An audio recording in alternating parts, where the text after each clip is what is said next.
अध्याय 1 स्लैम डंक के माध्यम से यात्रा, एक शानदार शुरुआत। स्पष्टीकरण। प्रिय पाठकों, जैसा कि आप सभी समझते हैं, इस पुस्तक में पुरुष और महिला दोनों मुख्य पात्र वयस्क और कुशल चालक हैं। सभी मैचों का विवरण एनबीए की 4 क्वार्टर प्रणाली के अनुसार दिया गया है, न कि पारंपरिक हाफ प्रणाली के अनुसार। अगर आपको ये पसंद नहीं है तो कृपया शिकायत न करें। 10 अध्याय पढ़ो, अगर पसंद न आए तो मुझे मार सकते हो। दिमाग शांत करो और चलो उस गर्मी के दिनों में वापस चलते हैं। 1 अप्रैल 1992, कानागावा प्रांत, शोहोकू हाई स्कूल, प्रथम वर्ष, कक्षा 9। वसंत सत्र अभी शुरू ही हुआ था, लेकिन एक व्यक्ति के आगमन के कारण कक्षा का माहौल तुरंत ही विस्फोटक हो गया। पोडियम पर लगभग 1 मीटर 90 सेंटीमीटर लंबा एक युवक खड़ा था। उनका लंबा और पतला कद, विशिष्ट नैन नक्श, शांत स्वभाव और सुंदर, मनमोहक चेहरा बेहद आकर्षक था। उन्होंने साफ सुथरी जापानी स्कूल यूनिफॉर्म पहनी हुई थी, उनका चेहरा शांत था और उनका हाव भाव संयमित था। कक्षा शिक्षिका ने मुस्कुराते हुए उनका परिचय कराया।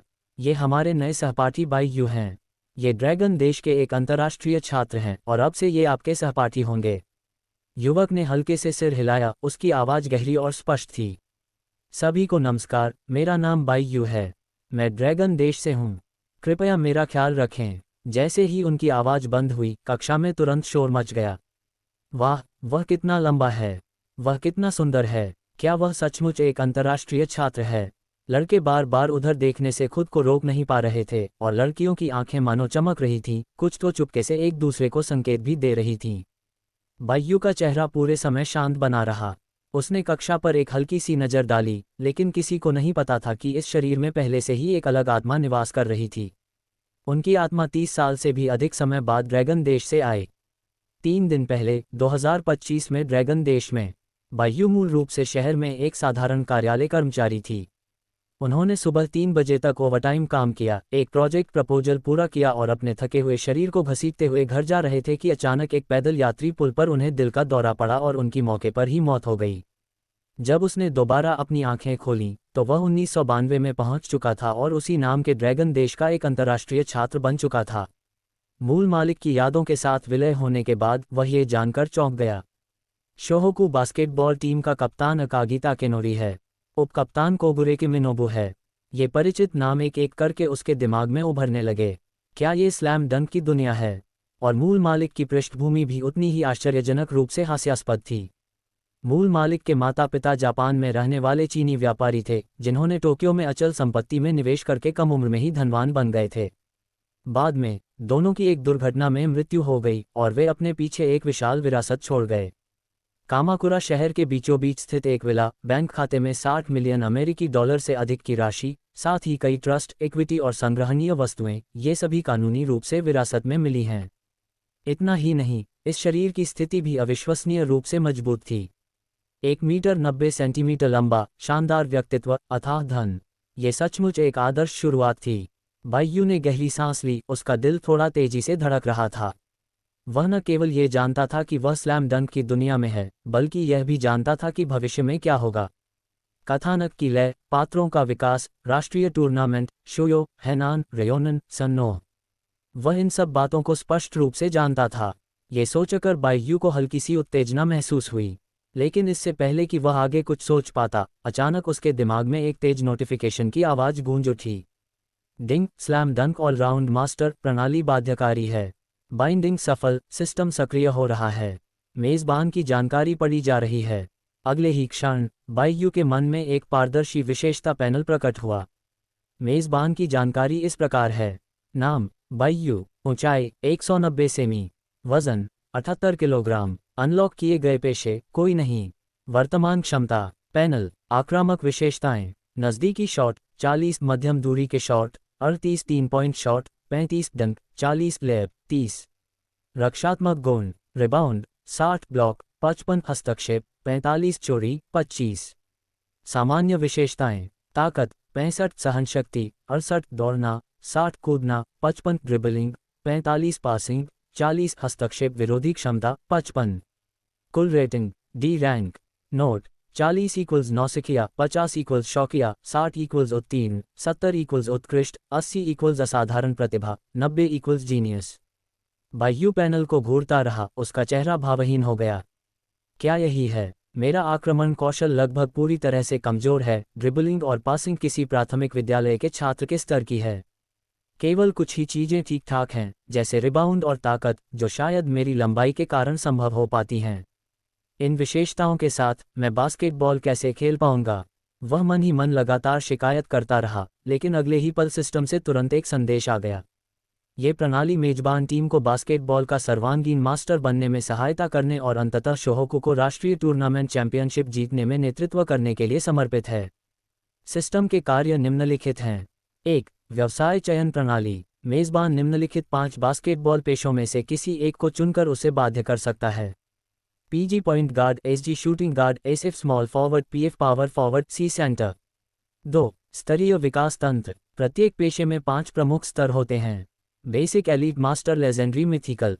विभिन्न स्तरों को क्रमबद्ध तरीके से चरण दर चरण आगे बढ़ते हुए चुनौती दी जानी चाहिए। 3. विकास कार्य उन्मुख। प्रत्येक स्तर में चुनौतीपूर्ण कार्य होते हैं। इन्हें पूरा करने पर एट्रीब्यूट बोनस और विशेष कौशल पुरस्कार प्राप्त होंगे। 4. पेशा अनलॉक करने की प्रक्रिया। किसी भी पेशे के लिए सभी 5 स्तरीय कार्य पूरे करने के बाद अगला पेशा अनलॉक हो सकता है। अंततः सभी पेशों में सभी 5 स्तर प्राप्त करके आप बास्केटबॉल के दिग्गज बन जाएंगे। बायू ने पढ़ने के बाद गहरी सांस ली और मन ही मन बुदबुदाया। ये प्रभावशाली लगता है, लेकिन मेरे मौजूदा आंकड़ों के साथ मुझे एक प्राथमिक विद्यालय के बच्चे को हराने में भी मुश्किल होगी, है ना? सिस्टम ने ठंडी प्रतिक्रिया दी। होस्ट, कृपया खुद को कम मत समझिए। कार्यों को पूरा करने और पेशे को अपनाने के बाद गुण तेजी से बढ़ेंगे। तो फिर मैं किसी पेशे को कैसे निर्धारित करूं? डिंग, नए खिलाड़ियों के लिए मार्गदर्शन मिशन शुरू हुआ। नौसिखियों के लिए चुनौती, शोहोकू बास्केटबॉल टीम में शामिल होने के लिए पंजीकरण करें। समय सीमा 24 घंटे के भीतर। Quest reward, profession binding function unlock करें। जोड़, प्राचीन मार्शल आर्ट्स बाजी क्वान में महारत हासिल करें। खोज विफल, सिस्टम स्थायी रूप से बंद हो गया। बायू स्तब्ध रह गई। ... बास्केटबॉल सिस्टम है, मुझे लड़ने का कौशल क्यों दिया जा रहा है? सिस्टम का रुख अविचलित था। ये प्रणाली मेजबान की जान की सुरक्षा सुनिश्चित करने के लिए समर्पित है। आखिरकार, एक पीढ़ी के बास्केटबॉल के दिग्गज की मौत किसी गली मोहल्ले की लड़ाई में नहीं हो सकती। बाजीक्वान ड्रैगन देश की एक प्राचीन मार्शल आर्ट है, जो शरीर को मजबूत बनाने और आत्मरक्षा के लिए, शत्रुओं को रोकने के लिए वास्तव में एक अत्यावश्यक आवश्यकता है। बायू कुछ पल के लिए चुप रही। ... ठीक है, ये स्पष्टीकरण तर्कसंगत है। ... नियॉन कंट्री के हाई स्कूलों में आमतौर पर कक्षाएं जल्दी समाप्त हो जाती हैं और पूरे दिन की पढ़ाई दोपहर 3 बजे खत्म हो जाती है। इसका मुख्य उद्देश्य छात्रों को विभिन्न रुचि क्लबों में भाग लेने और विविध शौक विकसित करने के लिए प्रोत्साहित करना है। इस समय शोहोकू हाई स्कूल का खेल मैदान चहल पहल से भरा हुआ था। प्रदर्शनी बूथों की कतारें बड़े करीने से व्यवस्थित थीं, जिन्हें विभिन्न क्लबों द्वारा नए सदस्यों की भर्ती के लिए स्थापित किया गया था। बैनर लहरा रहे थे, आवाजें गूंज रही थीं, और प्रथम वर्ष के छात्र 3 या 5 के समूहों में बूथों के बीच घूम रहे थे। उनकी आंखें जिज्ञासा और उत्साह से भरी हुई थीं। असली मर्द हमारे जूडो क्लब में शामिल होते हैं। सफ़ेद प्रशिक्षण वर्दी पहने एक हटे-कट्टे आदमी ने जोश से अपनी मुट्ठियां लहराईं, उसकी आवाज़ गूंज रही थी। टेनिस क्लब में आइए, खूबसूरत वरिष्ठ महिलाएं आपको व्यक्तिगत रूप से सिखाएंगी। विंड इंस्ट्रूमेंट क्लब नए सदस्यों का भी स्वागत करता है। फोटोग्राफी क्लब में भर्ती चल रही है। प्रत्येक क्लब ने नए छात्रों की भर्ती के लिए भरपूर प्रयास किए। कई क्लबों ने तो बस बेहतरीन स्नैक्स और पेय पदार्थ परोस दिए, और कुछ ने तो ध्यान आकर्षित करने के लिए नौकरानियों की पोशाक पहने लड़कियों को भी रखा था। भर्ती के लिए जिम्मेदार खूबसूरत लड़कियां बायू के गुजरने पर उसे दोबारा देखने से खुद को रोक नहीं पाईं। कुछ ने तो चुपके से अपने बाल संवारे, उनकी आंखें उत्सुकता से उसे देख रही थीं। वह बहुत ही सुंदर है। क्या वह मॉडल है? क्या वह प्रथम वर्ष का छात्र है? वह बहुत लंबा है। बायू ने बस हल्की सी मुस्कान दी और ज्यादा ध्यान नहीं दिया। वह धीरे धीरे खेल के मैदान को पार करते हुए विभिन्न क्लब बूथों पर अपनी नज़रें घुमाता रहा। कई नए छात्र अपनी जानकारी भरने के लिए पंजीकरण फॉर्म ले रहे थे, और कुछ लोकप्रिय क्लबों के बाहर लंबी कतारें भी लगी हुई थीं। अध्याय 2, सबसे शक्तिशाली शूटिंग गार्ड को अनलॉक करना। हालांकि खेल के मैदान के आखिरी कोने में स्थित एक बिल्कुल सुनसान बूथ वहां बेमेल लग रहा था। ये शोहोकू बास्केटबॉल टीम का पंजीकरण डेस्क था। स्टॉल के सामने केवल 2 लोग थे। उनमें से एक चश्मा पहने हुए एक सभ्य दिखने वाला लड़का था, जो धैर्यपूर्वक स्टॉल की रखवाली कर रहा था। यह कोगुरे किमिनोबु था। दूसरा व्यक्ति काकुडा सटोरू था, जो जम्हाई ले रहा था और लगभग मेज पर लुढ़का हुआ था। ऐसा लग रहा था मानो वह पूरी तरह से जागा न हो। ऐसा लगता है कि इस साल के नए छात्रों को बास्केटबॉल में ज़्यादा दिलचस्पी नहीं है। कोगुरे किमिनोबू ने थोड़ा असहाय होकर अपने चश्मे को ऊपर किया। सुबह से अब तक केवल 4 लोगों ने ही पंजीकरण कराया है। जी हाँ, कोगुरे सेनपाई। काकुडा ने अपनी नींद से भरी आंखें खोलने के लिए संघर्ष किया। लेकिन टोम्योका जूनियर हाई स्कूल से रुकावा कायदे भी दाखिला लेने आया था, है ना? शायद हम शोहोकू एक महत्वपूर्ण मोड़ देखेंगे। तभी एक लंबा चौड़ा व्यक्ति चलकर वहां आया। बायू मुस्कुराए और बास्केटबॉल टीम के बूथ के सामने रुक गई। कोगुरे ने ऊपर देखा, उसकी आंखें तुरंत चमक उठीं। वाह, कितने लंबे हो जूनियर, क्या तुम भी बास्केटबॉल टीम में शामिल होने आए हो? मेरा नाम कोगुरे किमिनोबू है और मैं बास्केटबॉल टीम का उपकप्तान हूँ। जी हाँ, कोगुरे सेनपाई, मैं बास्केटबॉल टीम में शामिल होना चाहती हूँ। कोगुरे की आंखें और भी ज़्यादा चमक उठीं। तुम इतने लंबे हो, तुमने जूनियर हाई स्कूल में अक्सर बास्केटबॉल खेला होगा, है ना? मैं लॉन कंट्री का एक अंतर्राष्ट्रीय छात्र हूँ। मैंने पहले ज़्यादा बास्केटबॉल नहीं खेला है, लेकिन मुझे ये खेल हमेशा से पसंद रहा है। लॉन कंट्री का एक अंतर्राष्ट्रीय छात्र। कोगुरे हैरान तो था, लेकिन उसका चेहरा खुशी से खिल उठा। वाह, आपका स्वागत है। उन्होंने तुरंत एक पंजीकरण फॉर्म बायू को सौंप दिया और धैर्यपूर्वक उसे फॉर्म भरने का तरीका समझाया, साथ ही उत्साहपूर्वक कुछ बुनियादी जानकारी भी मांगी। फॉर्म भरने के बाद कोगुरे ने गंभीरता से कहा, ये सप्ताह क्लब में भर्ती के लिए है। औपचारिक प्रशिक्षण अगले सप्ताह से शुरू होगा। कृपया बायू अगले सोमवार को दोपहर 3:30 बजे बास्केटबॉल जिम में अवश्य उपस्थित रहें। ठीक है, धन्यवाद कोगुरे सेनपाई। बायू की दूर जाती हुई आकृति को देखकर कोगुरे ने अपनी मुठ्ठियां भींच लीं, उसकी आंखों में उत्साह साफ झलक रहा था। काकुडा, क्या तुमने देखा? ये बायू, ये तो इतना लंबा है, ये तो छुपा रुस्तम साबित हो सकता है। काकुडा ने कहा, लेकिन उसने कहा कि वह पहले कभी नहीं खेला है। अगर वह बिल्कुल कोरा कागज भी हो तो भी कोई बात नहीं। कोगुरे के चश्मे में चमक आ गई। इस साल हमारे पास रुकावा कायदे और यह अंतर्राष्ट्रीय छात्रा बायू हैं। शायद हम शोहोकू सचमुच बदलाव ला सकते हैं। इतना कहकर कोगुरे ने सूचना प्रपत्र उठाए और शिक्षण भवन की ओर दौड़ पड़ा। मुझे इस बारे में कैप्टन अकागी को तुरंत बताना होगा। काकुडा ने उसकी पीठ को जाते हुए देखा, कंधे उचकाए और फिर मेज पर वापस लेट गया। डिंग, शुरुआती मिशन पूरा करने के लिए मेजबान को बधाई। सफलतापूर्वक पंजीकरण कराया और जियानबेई बास्केटबॉल टीम में शामिल हो गए। मिशन पुरस्कार, प्राचीन मार्शल आर्ट बाजिकुवान महारत हासिल कर ली गई है। इनाम तो पहले से ही मिल गया है। बायू दंग रह गया, फिर अचानक उसका दिमाग हिल गया और सूचनाओं का एक विशाल प्रवाह ज्वार की तरह उमड़ पड़ा। खड़े होने की मुद्रा, जोरदार मुक्का, नज़दीकी वार, कोहनी से वार, लोहे के पहाड़ की तरह झुकना, पहाड़ से लिपटकर झुकना। बाजिकुवान की हर तकनीक का उसके दिमाग में तेजी से अभ्यास हो रहा था, मानो उसकी मांसपेशियां, हड्डियां और प्रतिक्रिया तंत्रिकाएं फिर से सक्रिय और आकार ले रही हों। महज कुछ ही सेकंड में उसका पूरा शरीर गर्म हो गया, उसकी धड़कन स्थिर हो गई, उसकी सांसें बाघ की तरह शांत हो गईं और उसके अंग तेजी से प्रतिक्रिया करने लगे। ये युद्ध में निपुण योद्धा की अंतर्ज्ञान शक्ति थी। वाह, शानदार! बायू ने अपनी मुट्ठी भींच ली और महसूस किया कि उसकी मांसपेशियां थोड़ी कांप रही हैं।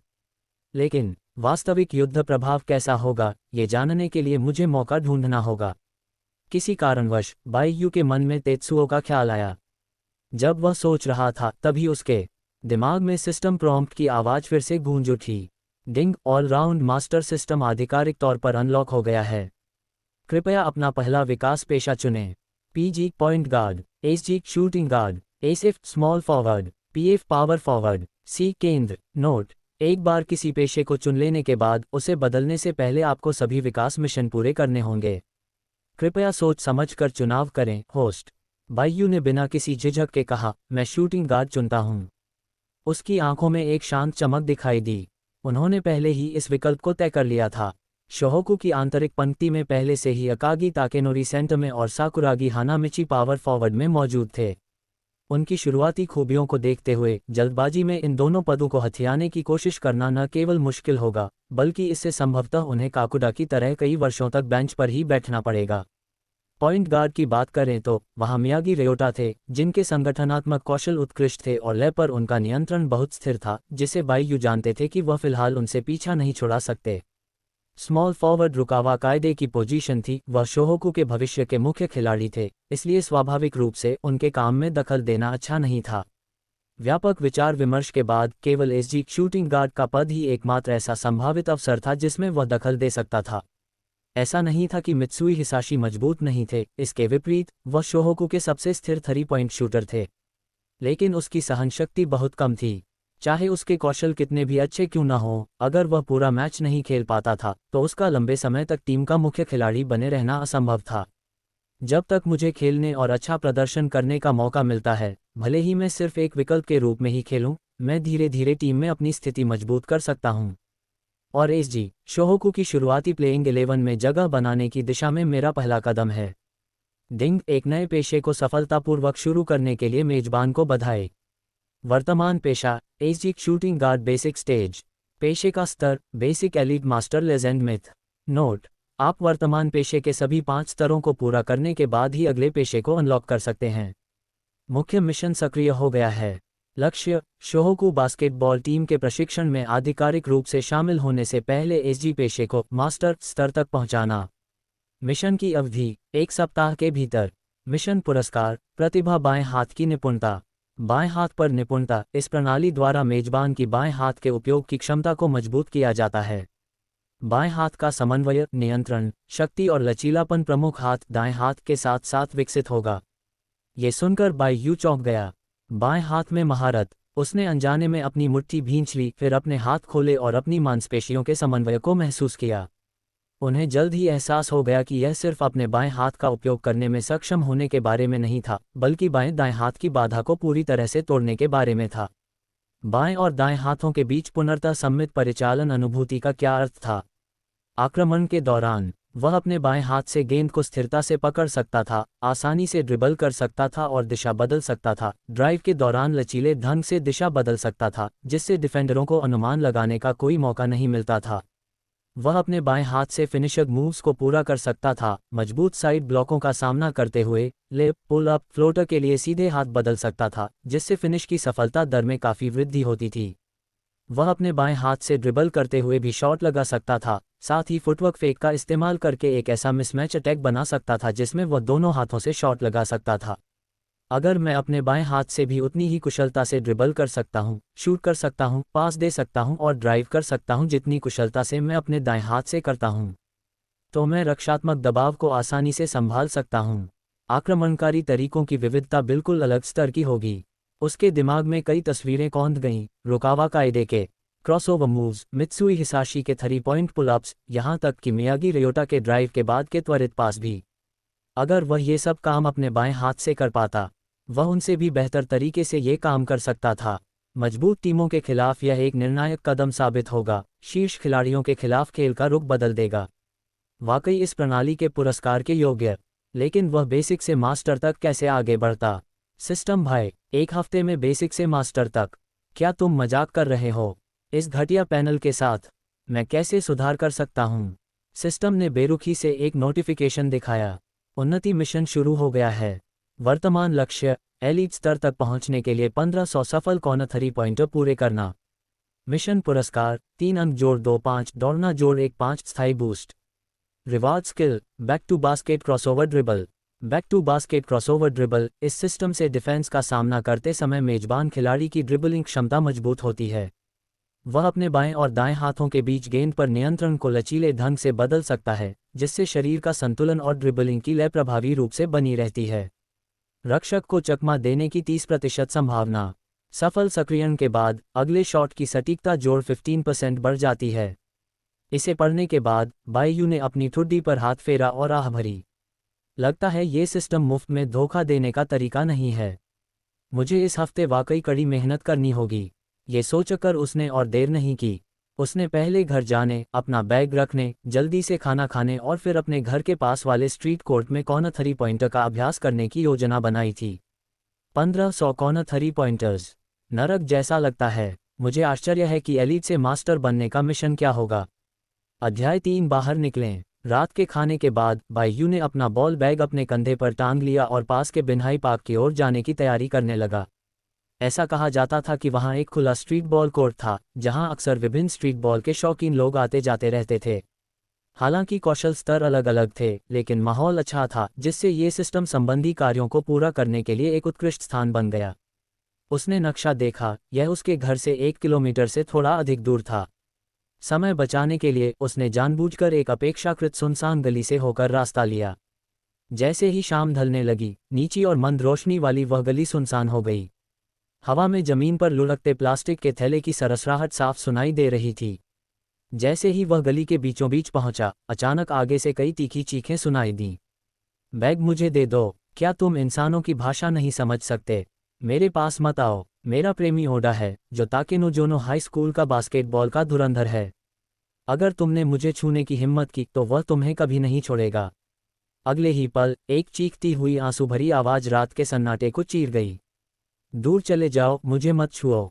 बायू की भौहें तन गईं, उसके कदम अचानक रुक गए और उसकी आंखें पल भर में और भी ठंडी हो गईं। उसने आवाज की दिशा में देखा। धुंधली पीली रोशनी में, गली के अंत में 4 गुंडे एक हाई स्कूल की छात्रा को दीवार के सहारे घेर रहे थे। उनकी हरकतें बेशर्मी भरी थीं और उनका अहंकार चरम पर था। उनका नेतृत्व एक नुकीला, सुनहरे बालों वाला व्यक्ति कर रहा था, जिसका चेहरा क्रूरता से विकृत था। उसके हाथ में एक धातु का बेसबॉल बैट था, जिसे वह एक तीखी धातुई ध्वनि के साथ जमीन पर पटक रहा था। वह मुस्कुराया, जिससे उसके पीले दांत दिखाई दिए। इज्जत तो दे रही हो, पर ले नहीं रही हो, छोटी बच्ची, जल्दी से थैला मुझे दे दो। एक अन्य व्यक्ति गंजा था, उसकी नंगी बांह पर एक लाल अजगर का टैटू लिपटा हुआ था। उसके मुंह से एक सिगरेट लटक रही थी। वह लाइटर को क्लिक कर रहा था। उसके ठंडे व्यवहार में एक बेचैनी झलक रही थी। लड़की के सबसे करीब एक दुबला पतला लड़का था, जिसने एक पुरानी चमड़े की जैकेट पहन रखी थी। वह सिर्फ हड्डियों का ढांचा था। उसका हाथ लड़की के बैग के पट्टे को कसकर पकड़े हुए था। उसकी नाक लगभग लड़की को छू रही थी। इतने सख्त मत बनो, अपने बड़े भाई के लिए मुस्कुराओ, ठीक है? सबसे पीछे वाले व्यक्ति के बाल नुकीले पोम्पाडोर स्टाइल में कटे हुए थे, चेहरे पर पट्टी बंधी थी। वह च्यूइंग गम चबा रहा था और हाथ में एक स्विच ब्लेड घुमा रहा था। उनके बीच घिरी हुई लड़की लगभग 16 या 17 वर्ष की थी, जिसने एक मानक जापानी स्कूली छात्रा की वर्दी पहनी हुई थी। एक सफ़ेद कमीज, एक बरगंदी टाई, एक आसमानी नीली प्लीटेड स्कर्ट और काले घुटने तक के मोजे जो उसके पतले, सीधे पैरों को ढके हुए थे। उसका पार्श्व दृश्य साफ सुथरा था। उसकी नाक की हड्डी नाजुक थी और उसके लंबे बाल उसकी गोरी गर्दन पर लहरा रहे थे। मंद पीली रोशनी में उसकी त्वचा चीनी मिट्टी की तरह चमक रही थी, जो पवित्रता के साथ साथ हठ और भय का संकेत भी बिखेर रही थी। लेकिन इस समय उसका चेहरा पीला पड़ गया था। उसके हाथ अपने स्कूल बैग को कसकर पकड़े हुए थे, अनियंत्रित रूप से कांप रहे थे और उसकी आंखें भय से भरी हुई थीं। सुनहरे बालों वाला बदमाश खिलखिलाकर हंसा। उसकी निगाहें उस पर घूम रही थीं। उसका लहजा अश्लील था। मुझे पहले ठीक से समझ नहीं आया था, ये लड़की वाकई बहुत खूबसूरत है। उसने कहा कि उसका बॉयफ्रेंड ओडा है। हाँ, तो हम उसे जाने नहीं दे सकते, शायद हम कुछ खबर भी बना सकें। दुबले पतले आदमी ने पहले ही उसकी टाई खींचने के लिए हाथ बढ़ा दिया था। उसकी आंखों में नग्न लालच भरा हुआ था। शुरू में तो मैं बस उसे लूटना चाहता था, लेकिन मुझे एक अनमोल चीज़ मिल गई। भाइयों, आज रात हम खूब पैसा कमाने वाले हैं। लड़की धीरे धीरे कदम पीछे हटाती गई। उसकी पीठ ठंडी दीवार से सटी हुई थी और भागने का कोई रास्ता नहीं था। उसके होंठ कांपने लगे और उसकी आंखों के कोनों में आंसू भर आए। ठीक तभी एक गहरी, ठंडी पुरुष आवाज, किसी धारदार हथियार की तरह, गली के प्रवेश द्वार से अंधेरे को चीरती हुई निकली। आप लोग बहुत शोर मचाते हैं। चारों आदमी जम गए और एक साथ अपना सिर घुमा लिया। गली के प्रवेश द्वार पर एक लंबा व्यक्ति मंदपीली रोशनी में चुपचाप खड़ा था। उसने शोहोकू स्कूल की वर्दी पहनी हुई थी। कंधे पर एक बॉल बैग लटका हुआ था। उसकी पीठ भाले की तरह सीधी थी। उसका चेहरा शांत था, फिर भी उसमें एक सम्मोहक तीक्ष्णता झलक रही थी। मैंने कहा, उसे जाने दो। बायू को देखकर वे कुछ गुंडे दंग रह गए। उस गिरोह का सरगना सुनहरे बालों वाला, चेहरे पर हल्का सा निशान वाला, लंबा और भयावह आंखों वाला गुंडा था। उसके पीछे 3 अधीनस्थ खड़े थे, जिनमें से प्रत्येक उग्र और भयावह दिख रहा था। बायू के आगमन ने तुरंत उनका ध्यान आकर्षित किया। उसकी लंबी कदकाठी को देखकर कुछ लोग सहज रूप से रुक गए, जिससे थोड़ी सावधानी का संकेत मिला। लेकिन तभी उन्होंने शोहोकू स्कूल की वर्दी देखी। अरे, ये तो बस एक छात्र है। सुनहरे बालों वाले उस बदमाश ने ठंडी सांस ली, मुंह से धुएं का एक कश निकाला। उसके होठों पर एक शरारती मुस्कान थी और उसकी आंखों में मनोरंजन और क्रूरता की झलक दिखाई दे रही थी। अरे बच्चे, मुझे लगता है तुम मौत को बुला रहे हो। उसके बोलने से पहले ही बाकी लोग भी उसके करीब आने लगे। उनके कदम बिखरे हुए थे, लेकिन उनमें दुर्भावना थी। दुबले पतले आदमी ने व्यंग्य करते हुए एक स्विच ब्लेड निकाला और उसे अपनी उंगलियों के बीच घुमाया। धातु की चमक ऐसे जगमगा उठी मानो वह उकसा रहा हो। कोने में फंसी लड़की ने अपनी आंखें चौड़ी कर लीं। उसका पहले से ही पीला पड़ा चेहरा पल भर में खून से मिट गया। उसने अपने बैग का पट्टा कसकर पकड़ लिया। उसका शरीर अनियंत्रित रूप से कांप रहा था। जब उसने पहली बार किसी को प्रकट होते देखा तो उसे लगा कि वह बच गई है, लेकिन जब उसने दूसरे व्यक्ति को स्कूल की वर्दी पहने देखा तो उस पर निराशा की लहर छा गई। वह भी तो सिर्फ एक छात्र है, वह इन गुंडों को हरा नहीं सकता। लेकिन अगले ही पल लड़की जम सी गई। इससे पहले कि वे लोग पास पहुंच पाते, बाईयू ने अपना पहला हमला कर दिया। सिस्टम द्वारा दिए गए बाजी क्वान की शक्ति का परीक्षण करने का यह बिल्कुल सही समय था। बाईयू ने एक कदम बढ़ाया। उसकी आकृति बिजली की तरह तेज थी, उसकी हरकतें साफ और सटीक थीं, और वह तुरंत सुनहरे बालों वाले बदमाश के करीब पहुंच गया। Baji Quan mountain pressing shoulder strike. उसका कंधा इतनी ताकत से आगे बढ़ा मानो कोई भयंकर बाघ पहाड़ पर धावा बोल रहा हो, और एक जोरदार कंधे का प्रहार सीधे सुनहरे बालों वाले बदमाश की छाती पर लगा। धड़ाम। सुनहरे बालों वाले उस बदमाश को प्रतिक्रिया करने का समय भी नहीं मिला। वह टूटी हुई डोर से गिरी पतंग की तरह पीछे की ओर उड़ गया और दीवार से बुरी तरह टकराया। उसकी आंखें ऊपर की ओर घूम गईं और वह तुरंत बेहोश हो गया। बाका। नुकीले बालों वाला बदमाश दहाड़ता हुआ आगे बढ़ा। उसका एक मुक्का सीधे बाईयू के चेहरे की ओर गया। बाईयू के कदम स्थिर थे। उसने अपना दाहिना हाथ घुमाया। उसकी मुट्ठी तोप की तरह फट पड़ी। बाजी क्वान क्रशिंग पंच। टकराना। नुकीले बालों वाले उस बदमाश को मुक्का लगा और वह तुरंत एक झींगे की तरह झुक गया। पेट का एसिड थूकते हुए जमीन पर घुटनों के बल गिर पड़ा और बार बार उल्टी करने लगा।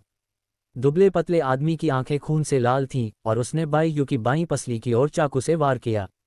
मरना। एक ठंडी चमक कौंधी। बाईयू को बचने का समय नहीं मिला और तेज धार वाली तलवार ने उसकी बाईं बांह को चीर दिया। उसकी आस्तीन तुरंत फट गई। खून का धब्बा दिखाई दिया और खून उसकी बांह पर बहने लगा। लेकिन उनके चेहरे के भाव अपरिवर्तित रहे, बल्कि उनका गुस्सा और भड़क उठा। तुम तो मौत को बुला रहे हो। बाजी क्वान स्प्लिटिंग हैंगिंग पाम। उसने दर्द सहन किया और जोरदार हमला किया। उसकी हथेली कुल्हाड़ी की तरह क्षैतिज थी। उसने दुबले पतले आदमी की पीठ पर जोर से प्रहार किया। स्मैक। दुबला पतला आदमी टूटी हुई कठपुतली की तरह पीछे की ओर उड़ गया, जमीन पर गिर पड़ा और कई बार लुढ़का, लगातार विलाप करता रहा। महज 5 सेकंड में 3 आदमी नीचे गिर गए। केवल गंजा आदमी ही बचा रहा। उसका चेहरा पीला पड़ गया था, उसके हाथ पैर कांप रहे थे। वह जमीन पर विलाप करते अपने साथियों को देख रहा था, और फिर बाईयू की कठोर आंखों को, मानो उसने कोई भूत देख लिया हो। क्या ये ड्रैगन कंट्री कुंग फू है? बाईयू ने उसे ठंडी निगाहों से देखा और केवल एक शब्द कहा, भाग जाओ। एक शब्द में कहें तो हत्या के इरादे से भरा हुआ। गंजे आदमी के पैर कांपने लगे। वह लगभग घुटनों के बल बैठ गया और बार बार सिर हिलाने लगा। मुझे खेद है, हम फिर कभी ऐसा करने की हिम्मत नहीं करेंगे। गंजा आदमी जमीन पर धड़ाम से बैठ गया, फिर जल्दी से उठा और अपने साथियों को घसीटते हुए घबराकर भागा और पल भर में गायब हो गया। गली में फिर से सन्नाटा छा गया। हवा में केवल खून की गंध ही फैली हुई थी। बाईयू ने अपनी बांह पर नीचे देखा। हालांकि खून बहना बंद नहीं हो रहा था, लेकिन ये केवल एक मामूली चोट थी और गंभीर नहीं थी। व्यवस्था द्वारा पुरस्कृत बाजी क्वान वास्तव में निर्दयी है। लड़की की आंखें आश्चर्य से चौड़ी हो गईं। उसके होंठ थोड़े से खुले हुए थे। स्पष्ट रूप से वह अभी भी उस आतंक से उबर नहीं पाई थी जिसका उसने अभी अभी अनुभव किया था। अध्याय 4। क्या आपको भी बास्केटबॉल पसंद है? बाईयू आगे बढ़ी और दीवार के सहारे झुकी हुई कमजोर टांगों वाली लड़की को धीरे से सहारा देने के लिए हाथ बढ़ाया। क्या आप ठीक हो? अंततः लड़की को होश आया और उसने बाईयू की ओर देखा। यह एक साफ सुथरा और आकर्षक चेहरा था, जिसकी आकृति मंद पीली रोशनी में स्पष्ट रूप से दिखाई दे रही थी। ये व्यक्ति कितना सुंदर है! वह एक पल के लिए घूरने से खुद को रोक नहीं पाए। उसका दिल एक धड़कन चूक गया, फिर उसने तुरंत नजरें हटा लीं। लेकिन अगले ही पल वह अचानक वास्तविकता में लौट आए और उसके दिल में घबराहट पैदा हो गई। नहीं, कुछ दिन पहले ही मैंने ओडा तात्सुमासा के कबूलनामे को स्वीकार कर लिया था। मैं ठीक हूँ। मुझे बचाने के लिए धन्यवाद। जैसे ही उसने अपना सिर नीचे किया, उसकी दृष्टि बाईयू के बाएं हाथ पर पड़ी और वह तुरंत चौंक गई। अरे, तुम्हें खून बह रहा है। बाईयू ने नीचे की ओर देखा और लापरवाही से मुस्कुराए। कुछ नहीं, बस एक छोटी सी खरोंच है। लड़की ने तुरंत अपनी स्कूल यूनिफॉर्म की जेब से एक हल्का गुलाबी रुमाल निकाला और फुर्तीले लेकिन कोमल भाव से बाईयू की बांह को सावधानीपूर्वक पकड़ लिया। हिलो मत, मैं तुम्हारी मदद कर दूंगा। उसने रुमाल से घाव पर पट्टी बांधी। उसकी हरकतें कुशल थीं। उसने बड़े करीने से एक गांठ बांधी। लैंप की रोशनी में उसकी आंखें केंद्रित थीं, उसकी पलकें थोड़ी कांप रही थीं, उसकी तकनीक अभ्यासपूर्ण और पेशेवर दोनों थी। क्या आपको पट्टी बांधना आता है? लड़की ने ऊपर देखा और उसकी ओर मुस्कुराए। जी हाँ, मेरा नाम शिमामुरा योको है। मैं ताकेज़ोनो हाई स्कूल में प्रथम वर्ष की छात्रा हूँ और ताकेज़ोनो बास्केटबॉल टीम की मैनेजर भी हूँ। खिलाड़ियों को अक्सर प्रशिक्षण के दौरान चोट लग जाती है, इसलिए मुझे घावों पर पट्टी बांधने के बारे में थोड़ी बहुत जानकारी है। शिमामुरा योको। बायू का दिमाग अचानक चकरा गया। वह उस नाम से भली भांति परिचित था। सकुरागी हनामिची की 50वीं अस्वीकृत स्वीकारोक्ति का उद्देश्य। इसमें कोई आश्चर्य नहीं कि वह इतनी सुंदर थी और उसके चारों ओर इतनी पवित्रता का भाव था। वह मन ही मन आह भरे बिना नहीं रह सका, ये सोचकर अफसोस जताया कि बाद की कहानी में उसका अंत ओडा तात्सुमासा के साथ हुआ। इससे भी अधिक खेदजनक बात यह थी कि उस ओडा का चरित्र न केवल बेहद खराब था, बल्कि बाद में एक बहस के दौरान उसने शिमामुरा योको को थप्पड़ भी मार दिया था। ये सोचकर बायू को अपने सामने खड़ी उस दयालु लड़की के प्रति अन्याय का एहसास हुआ। ठीक है, इस हाथ को ज्यादा मत हिलाओ, घाव को छूने से सावधान रहो। योको ने सावधानीपूर्वक आखिरी गांठ को कस दिया, फिर सिर झुकाकर उसका निरीक्षण किया और राहत की सांस ली। बायू ने ऊपर देखा और मुस्कुराते हुए अपने सफ़ेद दांत दिखाए। धन्यवाद, मेरा नाम बायू है। मैं शोहोकू में प्रथम वर्ष की छात्रा हूँ, लॉन कंट्री से विदेशी विनिमय छात्रा हूँ। आपसे मिलकर खुशी हुई, योको। वाह, आप सचमुच लॉन कंट्री से हैं। शिमामुरा योको का चेहरा आश्चर्य से चमक उठा। तुम्हें बास्केटबॉल का बैग लिए देखकर, क्या तुम्हें भी बास्केटबॉल पसंद है? हाँ, मैं अभी अभी शोहोकू बास्केटबॉल टीम में शामिल हुआ हूँ। वैसे, योको, तुम उन लोगों के साथ कैसे जुड़ गईं? मेरा घर उमिमिसाका स्ट्रीट पर है, जो यहाँ से ज़्यादा दूर नहीं है। बस आज मैं स्कूल से थोड़ा देर से निकला और सड़क पर ज़्यादा लोग नहीं थे, इसलिए मेरी मुलाकात उन बदमाशों के समूह से हो गई। वह कुछ देर रुकी, उसकी आंखों में अभी भी सदमे का हल्का सा भाव था, लेकिन फिर उसने जल्दी से बायू की ओर देखा और गंभीरता से कहा, तुमसे मिलना अच्छा हुआ। धन्यवाद, बायू कुन। उमिमिसाका स्ट्रीट, क्या संयोग है, मैं भी वहीं रहता हूँ। 56 नंबर पर स्थित सफ़ेद विला मेरा ही घर है। योको की आंखें चौड़ी हो गईं, वो विशाल विला। उसकी आवाज़ थोड़ी ऊंची हो गई, उसकी आंखों में आश्चर्य साफ झलक रहा था। मुझे लगा कि वहाँ किसी बड़े कॉर्पोरेट घराने का कोई नौजवान मालिक रहता है, तो समझो तुम ही थे। मेरा घर तुम्हारे घर के ठीक सामने वाली गली में है, बस कोने के पास ही। तो फिर हम पड़ोसी हैं, है ना? हम। योको ने सिर हिलाया, अनजाने में उसके होठों पर एक मुस्कान आ गई और उसकी आवाज़ नर्म हो गई। चलो, मैं तुम्हें घर तक छोड़ देता हूँ, फिर मैं थोड़ा और अभ्यास करने जाऊंगा। अभ्यास? योको ने उसकी ओर मुड़कर देखा। मैं असल में बिनहाई पार्क में 3 पॉइंटर का अभ्यास करने की योजना बना रहा था, लेकिन रास्ते में ही आपकी मुलाकात हो गई। योको ने मुंह फुलाते हुए उसकी बांह पर लगे घाव को घूर कर देखा। आप उससे क्या अभ्यास करने वाले हैं? अगर ये दोबारा खुल जाए तो क्या होगा? ठीक है, तो मैं अभ्यास नहीं करूंगा। वैसे भी यह घर के रास्ते में ही है, इसलिए मैं पहले आपको वापस छोड़ देता हूँ। हम घर लौटते समय कंधे से कंधा मिलाकर चलते हुए, शाम की ठंडी हवा चल रही थी और गली की रोशनी अपनी परछाइयों को फैला रही थी। शिमामुरा योको ने बायू की ओर चोरी छिपे कुछ नज़रें डालने से खुद को रोक नहीं पाए। ये व्यक्ति न केवल सुंदर था बल्कि बहुत ही सौम्य भी था। उसने अपनी चोट के बारे में एक शब्द भी नहीं कहा, बल्कि उसे दिलासा देता रहा। उसके दिल के एक कोने को धीरे से छू लिया गया। अगर यह ओडा होता, तो वह निश्चित रूप से उसे एकांत मार्ग अपनाने के लिए दोषी ठहराता और शायद सड़क पर गुस्सा भी करता। वह आदमी हमेशा से ही बहुत उग्र था, गुस्से में उसकी आंखें डरावनी लगती थीं।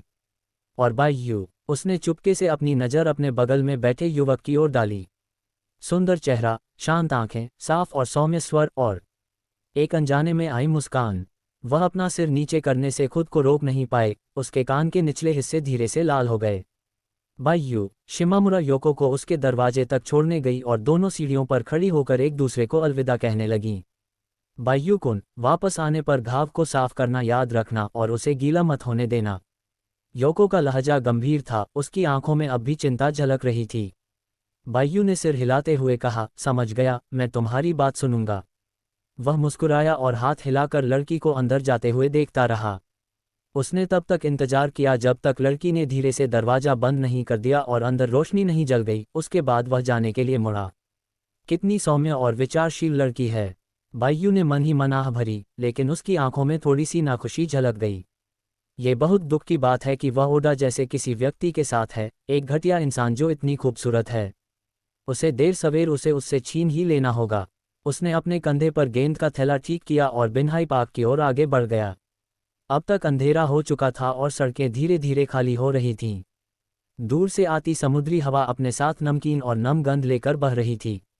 बिनहाई पार्क में स्थित बाहरी मैदान, जो विंडब्रेक और समुद्री दीवार के बीच में था, एक बाड़ से घिरा हुआ खुला मैदान था। कोर्ट में थोड़ी घिसी हुई रबर लगी हुई थी, जिसके किनारों पर कुछ जगहों पर घिसाव के निशान दिखाई दे रहे थे। ऊपर की ओर लगी कुछ पुरानी, पीली पड़ चुकी आंगन की बत्तियां उस क्षेत्र को रोशन कर रही थीं।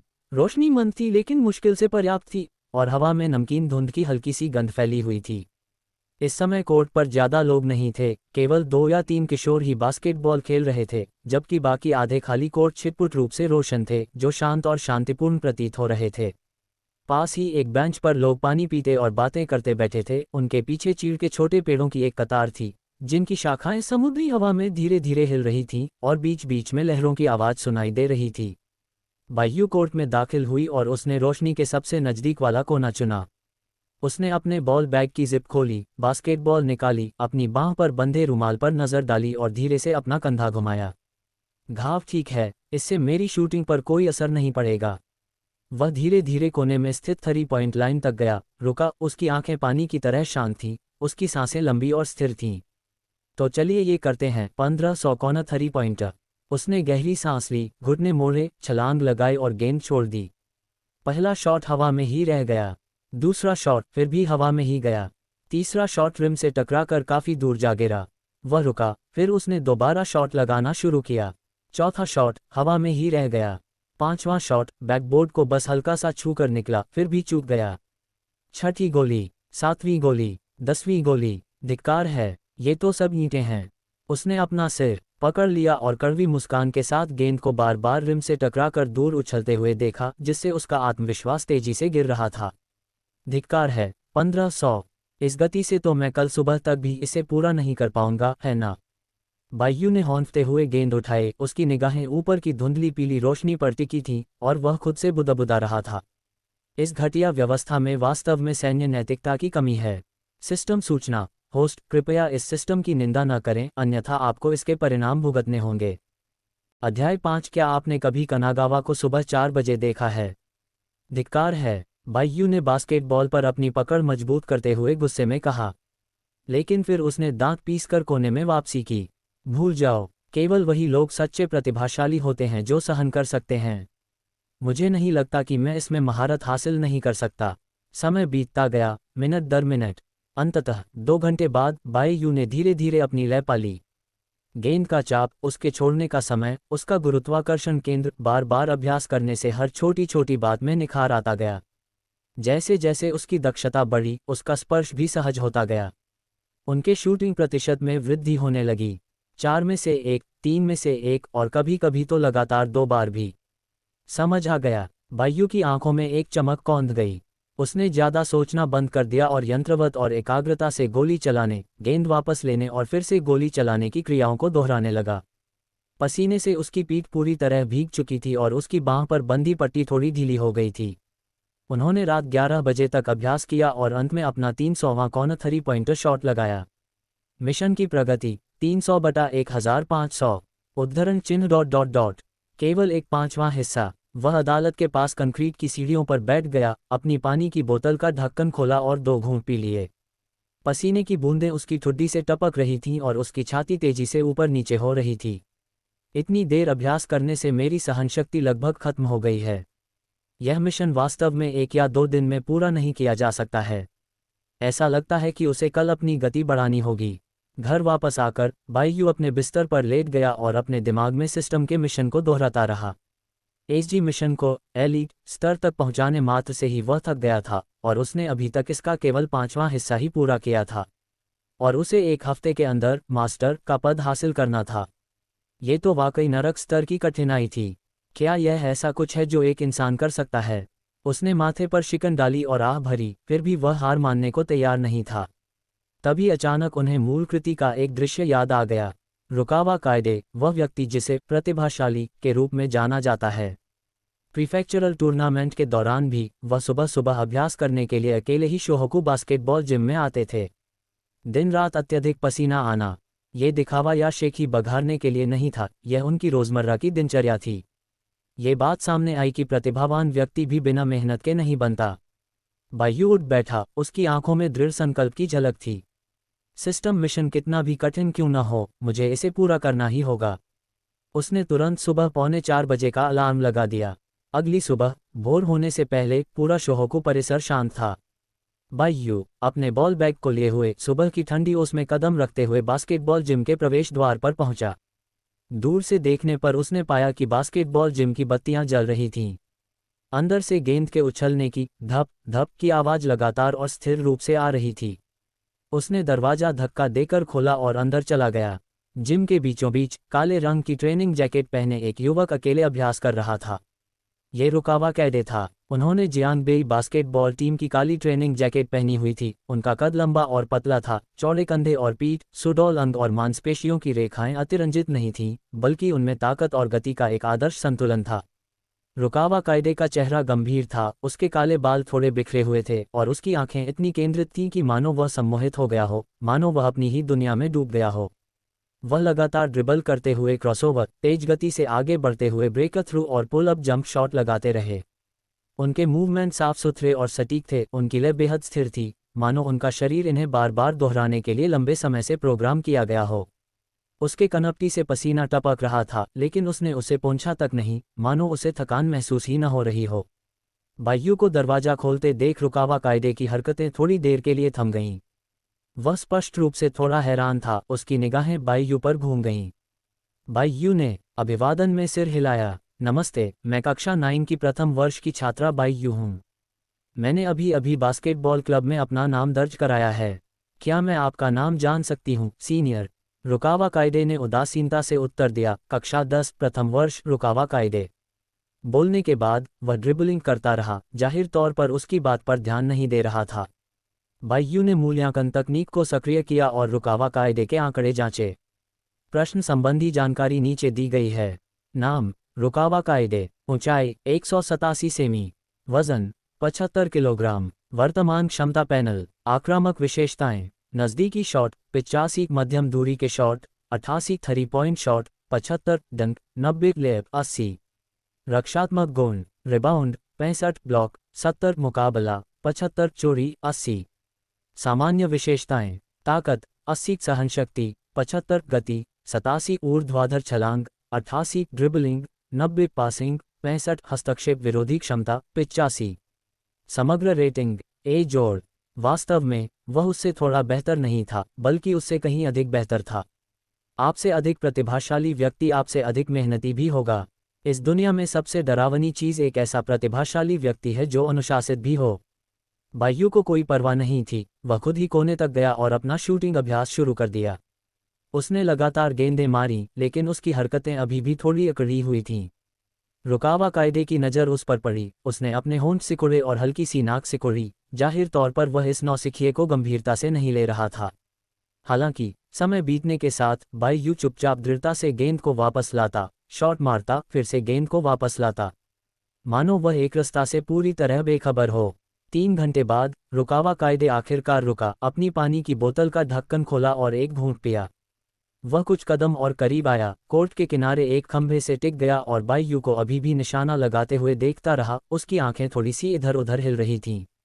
इस तरह अभ्यास करने से तुम्हें कुछ हासिल नहीं होगा। बायू रुक गई और उसकी ओर देखने लगी। रुकावा कायदे का लहजा सपाट था। आपका गुरुत्वाकर्षण केंद्र स्थिर है और आपकी कलाई पर लगने वाले बल की दिशा गलत है। आपकी शूटिंग तकनीक के साथ, चाहे आप 10,000 बार ही गोली चला लें, आपको केवल बुरी आदतें ही लगेंगी। तो मैं आपसे मार्गदर्शन चाहता हूं, वरिष्ठ। रुकावा कायदे ने कुछ नहीं कहा। वह सीधे 3 पॉइंट लाइन पर गए और 3 पॉइंट शॉट लगाने के लिए एक मानक कॉर्नर स्टांस में खड़े हो गए। आंखें हाथ का अनुसरण करती हैं, कलाई लचीली होनी चाहिए और पैर स्थिर होने चाहिए। जैसे ही उसकी आवाज़ धीमी हुई, उसने अपना हाथ उठाया और गोली चला दी। बास्केटबॉल खूबसूरती से घूमी और नेट में जा गिरी। ध्यान से देखें, उसने कुछ और गेंदें मारी, हर एक लगभग सटीक, मानो उसका शरीर और गेंद एक ही हों। बायू ने लगन से उनका अनुकरण किया और धीरे धीरे उनकी कला में निपुण हो गई। जैसे जैसे अभ्यास गहराता गया, उसकी शूटिंग का तरीका अधिक स्वाभाविक होता गया और उसकी सटीकता में काफ़ी सुधार हुआ। उन दोनों ने मौन सहमति से और कुछ नहीं कहा, दोनों अपने अपने प्रशिक्षण में तल्लीन थे। सुबह की क्लास की घंटी बजने तक दोनों ने लगभग एक साथ ही अपनी गेंदें एक तरफ रख दीं।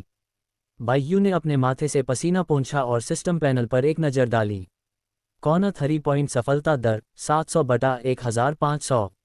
लगभग आधा रास्ता तय हो गया है। सही दिशा मिल जाने के बाद आगे का प्रशिक्षण ऊर्जा की व्यर्थ खपत नहीं रहेगा। इसी क्षण उसे सिस्टम द्वारा दिए गए संकेत का अर्थ अचानक समझ में आ गया। प्रतिभाशाली व्यक्ति वह होता है जो रोजमर्रा की नीरसता को सहन कर सकता है। इसमें कोई आश्चर्य की बात नहीं है कि बायू दिन भर कक्षा में सोती रही। उसने शिक्षक की कोई बात नहीं सुनी और लगभग गलत लंच उठा ही लिया था, लेकिन उसे कोई परवाह नहीं थी। छुट्टी की घंटी बजते ही उसने अपना बॉल बैग फिर से उठा लिया और ट्रेनिंग पर लौटने के लिए तैयार हो गया। इस बार वह मूल रूप से शोहोकू बास्केटबॉल जिम में वापस जाना चाहता था, लेकिन उसने पाया कि जिम में पहले से ही वरिष्ठ सदस्य प्रशिक्षण ले रहे थे और वहां कोई जगह नहीं थी। इसलिए उसने दृढ़ निश्चय के साथ पीछे मुड़कर सीधे बिन्हाई पार्क की ओर प्रस्थान किया। उसे जल्दी करनी थी और सिस्टम मिशन को पूरा करना था। बिन्हाई पार्क का आंगन एक कोने में स्थित था और समुद्र तट की ओर लगी बाड़ समुद्री हवा में सरसरा रही थी। हालांकि शाम हो चुकी थी, लेकिन कोर्ट की बत्तियां अभी भी जल रही थीं। मैदान साफ सुथरा था और सफ़ेद साइडलाइनें भी साफ थीं। बायू कॉर्नर 3 पॉइंट लाइन के बाहर खड़ा था। उसकी हरकतें सहज और चुस्त थीं, उसके माथे से पसीना उसकी कनपटी तक टपक रहा था। अध्याय 6, आपको बास्केटबॉल खेलना सिखाना। उसने शॉट मारा, गेंद वापस ली और फिर से शॉट मारा, बार बार एक चालू मशीन की तरह, शांत और एकाग्रचित, मानो दुनिया में केवल वही और गोल घेरा ही समाहित हो। कुछ किशोर स्ट्रीट बॉल खिलाड़ी पास ही में हाफ कोर्ट गेम खेल रहे थे, लड़के को शॉट मारते हुए देख रहे थे और आपस में चर्चा कर रहे थे। अरे, वो लड़का अभी भी 3 पॉइंट की प्रैक्टिस कर रहा है। वह पहले से ही कुछ घंटों से शूटिंग कर रहा है। वह वास्तव में समर्पित है। कभी कभी राहगीर उधर देख लेते थे। इतना लंबा लड़का और इतना सुंदर। उसका फॉर्म वाकई बहुत अच्छा लग रहा है। वह स्कूल की टीम में जरूर होगा, है ना? लेकिन आसपास की निगाहों या चर्चाओं की परवाह किए बिना बायू ने कभी पीछे मुड़कर नहीं देखा। उसकी निगाहें केवल कोने में स्थित 3 पॉइंट लाइन पर टिकी हुई थीं। समय पल पल बीतता गया। रुकावा कायदे द्वारा सिखाई गई शूटिंग तकनीक के साथ उनकी सटीकता अधिकाधिक स्थिर होती गई और उनकी लय में अधिकाधिक प्रवाह आ गया। अंत में एक स्विश की आवाज़ के साथ उनका 1500वां कॉर्नर 3 पॉइंट बिल्कुल सटीक तरीके से अंदर गया। बास्केटबॉल ने एकदम सही आग बनाया और चुपचाप नेट में घुस गई। डिंग, मेज़बान को बधाई, आपने कॉर्नर से 1500 3 पॉइंट शॉट सफलतापूर्वक लगा दिए। वर्तमान पेशेवर रैंक को अपग्रेड करके एसजीए लीग कर दिया गया है। मिशन पुरस्कार जारी कर दिए गए हैं। 3 पॉइंट जोड़ 2 5 मूवमेंट जोड़ 1 5। पुरस्कार कौशल जारी किया गया है। Back to basket crossover dribble. Back to basket crossover dribble defence का सामना करते समय मेजबान की ड्रिबलिंग क्षमता में सिस्टम एनहांसमेंट होता है, जिससे दोनों हाथों से लचीले ढंग से बारी बारी से गेंद को नियंत्रित किया जा सकता है, जिससे शरीर का संतुलन और ड्रिबलिंग लय प्रभावी रूप से बनी रहती है। डिफेंडर को चकमा देने की 30% संभावना। सफल सक्रियण के बाद अगले शॉट की सटीकता जोड़ 15% बढ़ जाती है। बायू ने एक लंबी सांस छोड़ी। उसका माथा पसीने से भीगा हुआ था और उसके गीले बाल कनपटी से चिपके हुए थे। उसने उत्साह और उपलब्धि की भावना से ओतप्रोत होकर अपना चेहरा पोंछने के लिए हाथ उठाया, मानो उसे लग रहा हो कि आखिरकार उसकी मेहनत रंग ला रही है। आखिरकार मैंने अपना स्तर बढ़ा लिया। उसने उत्सुकतापूर्वक सिस्टम एट्रीब्यूट पैनल खोला। वर्तमान क्षमता पैनल। आक्रामक विशेषताएं। नज़दीकी शॉट 40, मध्यम दूरी के शॉट 38, 3 पॉइंट 60, डंक 40, लेयर 30। रक्षात्मक गुण। रिबाउंडिंग 60, ब्लॉक 55, अवरोध 45, चोरी 25। सामान्य विशेषताएं। ताकत 65, सहनशक्ति 68, गति 75, कूद 55, ड्रिबलिंग 45, पास नियंत्रण 40, हस्तक्षेप विरोधी क्षमता 55। कुल रेटिंग सी जोड़। निश्चित रूप से सिस्टम की रेटिंग भी डी से बढ़कर सी जोड़ हो गई थी। बायू ने अपने गुरुत्वाकर्षण केंद्र को स्थिर किया और अपने नव अधिग्रहित कौशल back to basket crossover dribble को आजमाना शुरू कर दिया। ताली बजाओ, ताली बजाओ, ताली बजाओ। जमीन पर गेंद का हर उछाल बेहद स्थिर था। उसकी ड्रिबलिंग अब बिल्कुल भी अटपटी नहीं लगती थी, बल्कि सहज प्रवृत्ति की तरह स्वाभाविक लगती थी। उसका शरीर ताल के साथ लगातार हिलता रहता था, चालों का दिखावा करता, कभी अंदर की ओर कट करता, कभी पीछे हटकर परीक्षण करता। हर मोड़ लट्टू की तरह स्थिर और पानी की तरह प्रवाहमय था। बायू को साफ तौर पर महसूस हो रहा था कि गेंद पर उसका नियंत्रण अविश्वसनीय रूप से सटीक हो गया था। हवा में ड्रिबल करते हुए ऐसा महसूस हो रहा था मानो सचमुच उसके सामने कोई हो जो उसकी लय से निर्देशित हो रहा हो। गेंद के साथ पूरी तरह से एक हो जाने का यह एहसास सचमुच रोमांचकारी था। प्रतिद्वंदी के बचाव में न होने पर भी वह स्पष्ट रूप से यह अनुमान लगा सकता था। एक वास्तविक खेल में ड्रिबल करते समय बस एक छोटी सी गलती, बास्केट की ओर पीट करके किया गया एक नकली पास और डिफेंडर को चकमा देने का 30% मौका ही खेल का रुख बदलने के लिए काफ़ी होगा। ऐसा लग रहा था मानो सारी गतिविधियां पहले से ही उसके शरीर की सहज प्रवृत्ति में समाहित हो चुकी थी। उसे सचेत रूप से सोचने की जरूरत नहीं थी, उसका शरीर अपने आप प्रतिक्रिया करता था। तो यही सिस्टम कौशल में अंतर है। इस चाल के बाद तो रुकावा कायदे भी अजेय नहीं रह गई हैं। वह पहले से ही इस बात का इंतजार कर रहा था कि असली खेल में इस चाल से पहले व्यक्ति को हराने में कैसा महसूस होगा। बायू ने अपने कंधों को फिर से फैलाया और जोर 2-5 3 पॉइंट क्षमता के कारण आए बदलावों को महसूस किया। वह 3 पॉइंट लाइन के बाहर खड़ा होकर लगातार शॉट लगाता रहा। बास्केटबॉल बार बार उसकी उंगलियों से सटीक कोनों पर तेज और सहज शूटिंग लय के साथ लगभग बिना रुके निकलती रही।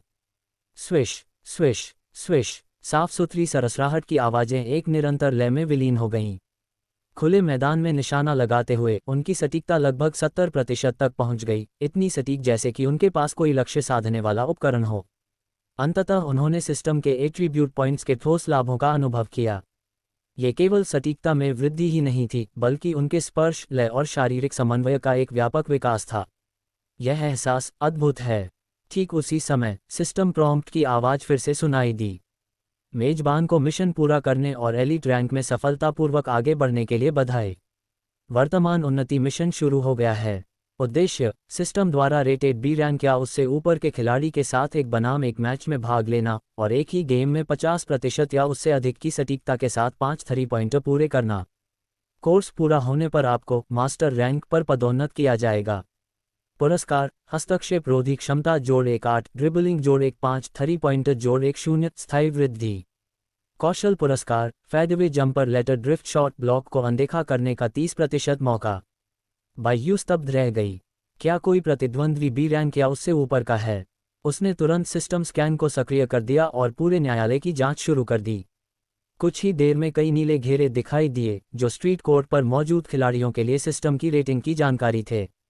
सी रैंक, सी रैंक, सी डी जोड़, ये सभी उससे निचले रैंक के थे।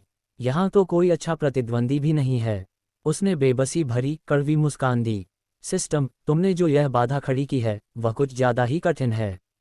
तभी किनारे से एक साफ मधुर आवाज़ सुनाई दी। बायू कुन, क्या तुम भी यहाँ अभ्यास कर रहे हो? बायू ने आवाज़ का पीछा करते हुए ऊपर देखा। उसने शिमामुरा योको को आंगन के किनारे खड़े देखा। उसकी सांस थोड़ी फूल रही थी। रात की हवा से उसके माथे पर बालों की कुछ लंटें धीरे से हिल रही थीं, जिससे वह तरोताजा और सुंदर दिख रही थी। अरे, ये तो योको है। योको ने आज अपनी स्कूल यूनिफॉर्म बदल ली थी और हल्के गुलाबी रंग की स्पोर्ट्स टी शर्ट और ग्रे स्कर्ट पहनी हुई थी। उसने सफ़ेद कैनवास के जूते पहने थे। उसके बाल नीचे की ओर पोनीटेल में बंधे थे। उसकी त्वचा चीनी मिट्टी की तरह गोरी थी और उसकी आंखों में सच्ची कोमलता झलक रही थी। वह तेजी से पास आए। उसकी नज़रें अनजाने में बायू की बांह पर पड़ीं और उसने चिंता से पूछा, क्या आपकी बांह की चोट ठीक हो गई है? बायू मुस्कुराया और अपना हाथ उठाया। उस पर घाव भर गया है, कोई बड़ी बात नहीं है। ये सुनकर योको काफ़ी हद तक शांत हो गई और उसके चेहरे से चिंता गायब हो गई। मैं यहाँ बास्केटबॉल के कुछ बुनियादी दांव पेच का अभ्यास करने आया हूँ। हालांकि मैं ताकेजोनो बास्केटबॉल क्लब का मैनेजर हूँ, फिर भी मैं क्लब की मदद करना चाहता हूँ। असल में वह सोच रही थी कि अगर वह और अभ्यास करेगी तो अंततः वह ओडा के साथ अभ्यास कर सकेगी।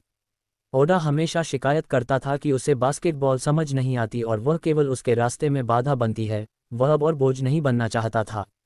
बायू ने धीरे से सिर हिलाया और मुस्कुराए। तो मैं तुम्हारे साथ अभ्यास करूंगा।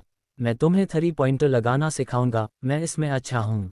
क्या सचमुच? योको की आंखें चमक उठीं। क्या आप मुझे सिखाने के लिए तैयार हैं?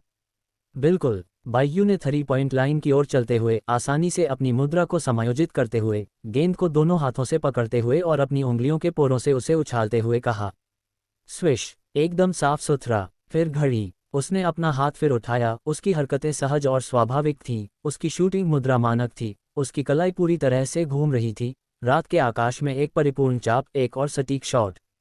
बहुत अद्भुत, योको ने अनजाने में ही हैरानी से कहा। बाईयू ने अपना सिर घुमाया और उसकी ओर देखते हुए अपनी भौहें ऊपर उठाईं। कैसा लगा? बुरा नहीं है ना? मम, बाईयू कुन बहुत अद्भुत है। योको का चेहरा थोड़ा लाल हो गया, लेकिन उसका दिल जोर से धड़कने लगा। काश ओडा भी मेरे साथ इतनी नरमी से अभ्यास कर पाता। चलो तुम भी कोशिश करो। बाईयू ने उसे बास्केटबॉल थमा दी और उसके बगल में खड़ी हो गई। मैं धीरे से आपकी मुद्रा को ठीक करने में आपकी मदद करूंगा, घबराएं नहीं। वह उसके पीछे पीछे चला, धीरे से उसके हाथों को पकड़ा जिनमें गेंद थी, और धीरे धीरे उसे शॉट लगाने की क्रिया के बारे में मार्गदर्शन दिया। अपने पैरों को बहुत पास पास न रखें, घुटनों को थोड़ा मोड़ें, और जब आप गोली चलाएं तो अपने हाथों को ढीला छोड़ दें, बहुत अधिक बल लगाने की आवश्यकता नहीं है। उसकी सांसें उसके कान के बिल्कुल पास थीं, गर्म और कोमल, जिससे उसके कान जलने लगे और उसकी सांसें भी अनियमित हो गईं। क्या ऐसे? उसने धीमी आवाज में पूछा, उसकी आवाज थोड़ी कांप रही थी। जी हाँ, बहुत बढ़िया।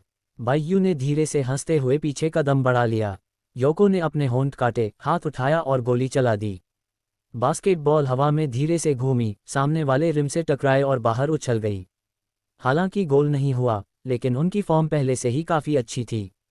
बहुत अच्छा शॉट था, फिर से कोशिश करो। बाईयू ने मुस्कुराते हुए उसे प्रोत्साहित किया, उसकी आवाज़ उसके दिल को छू लेने वाली वसंत की हवा की तरह थी। योको ने एक मेहनती प्राथमिक विद्यालय की छात्रा की तरह जोश से सिर हिलाया, उसकी आंखें चमक रही थीं। उसने अपना सिर नीचे कर लिया, लेकिन फिर भी उसके दिल में हल्की सी धड़कन महसूस हुई।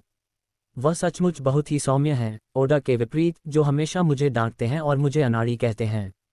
उसने चुपके से बाईयू की तरफ देखा।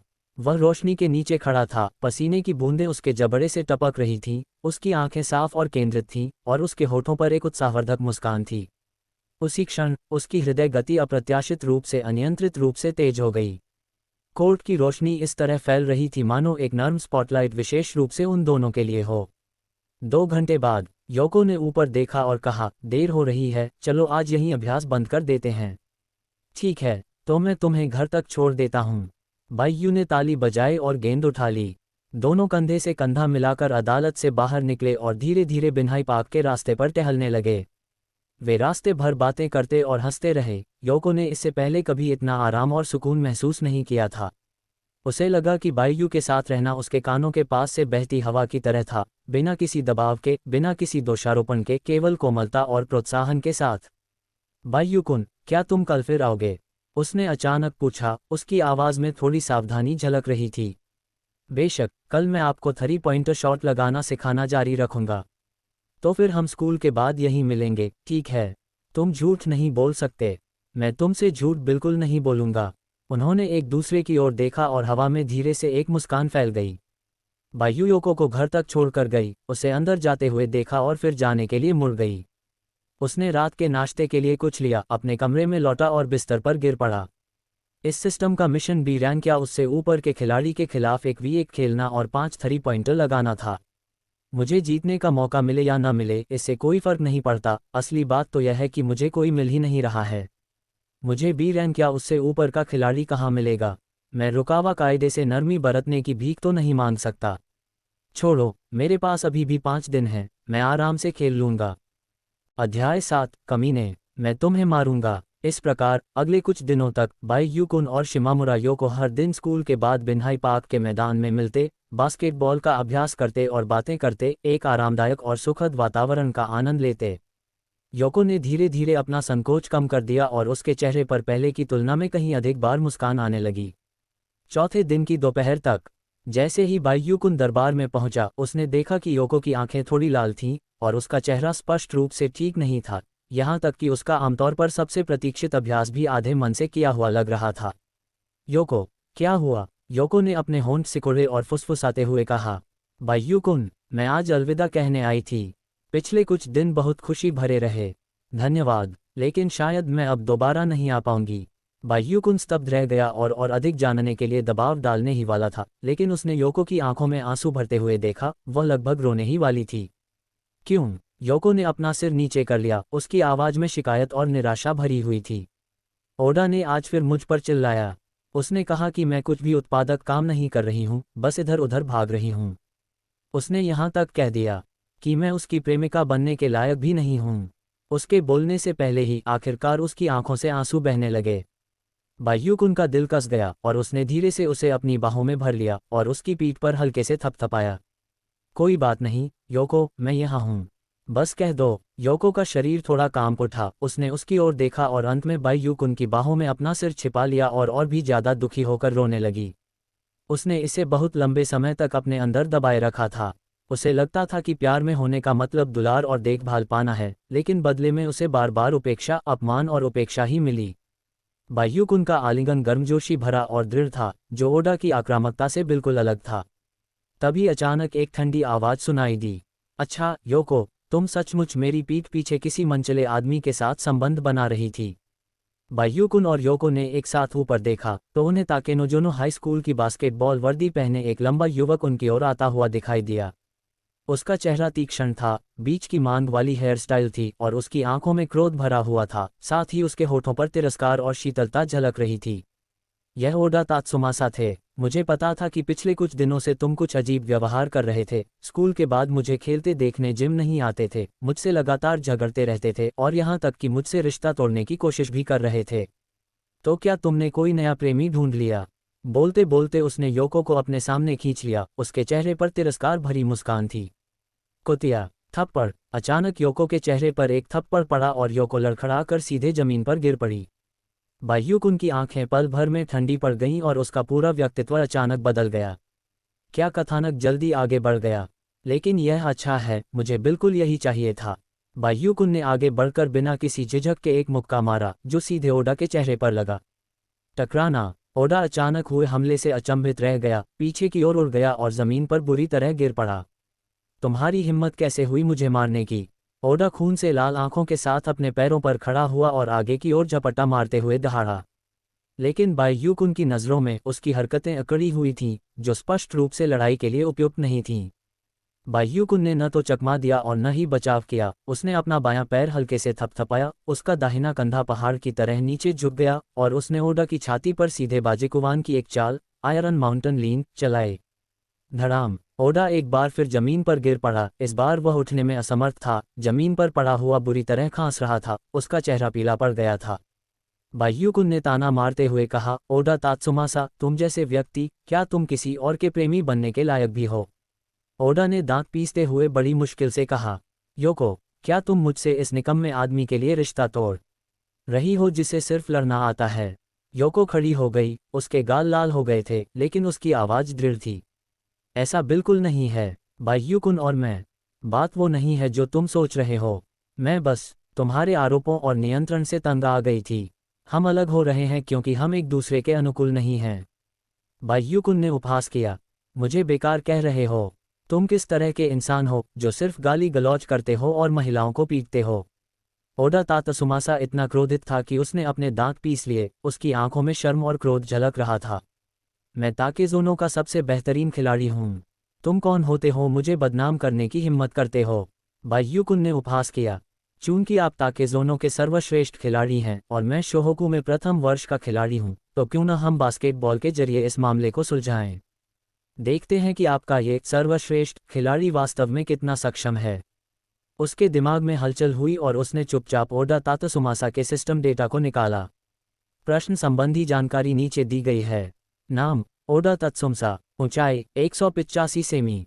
वजन 76 किलोग्राम। वर्तमान क्षमता पैनल। आपत्तिजनक विशेषताएं। नज़दीकी शॉट 65, मध्यम दूरी के शॉट 68, 3 पॉइंट शॉट 35, डंक 68, लेप 70। रक्षात्मक विशेषताएं। रिबाउंड 55, ब्लॉक 60, मुकाबला 55, चोरी 40। सामान्य विशेषताएं। ताकत 65, सहनशक्ति 75, गति 60, ऊर्ध्वाधर छलांग 58, ड्रिबलिंग 48, पासिंग 55, शॉट आईक्यू 45। समग्र रेटिंग बी रैंक। बस बी रैंक। उसकी गति और मुकाबला करने की क्षमता दोनों ही औसत दर्जे की हैं, जो मेरे नए कौशल को आजमाने के लिए एकदम सही हैं। मूल कृति में ओडा तात्सुमासा औसत दर्जे की ताकत वाले लेकिन अभिमानी और घमंडी व्यक्ति का विशिष्ट प्रतिनिधि था। उसने न केवल सकुरागी हानामिची को नीचा दिखाया, बल्कि योको के साथ शारीरिक दुर्व्यवहार भी किया, जो उसकी खराब कुशलता और उससे भी बदतर चरित्र को दर्शाता है। अब मैं स्वयं आपके ऊपर पैर रखूंगा ताकि सिस्टम की उन्नति पूरी हो सके। ऐसा नहीं था कि बाईयूकुन अंधाधुंध घमंडी था, उसके मन में पहले से ही एक योजना थी। ओडा एक सेंटर था जबकि वह एक शूटिंग गार्ड था, और आमने सामने का खेल बाहर बनाम अंदर, फायदा मेरा है।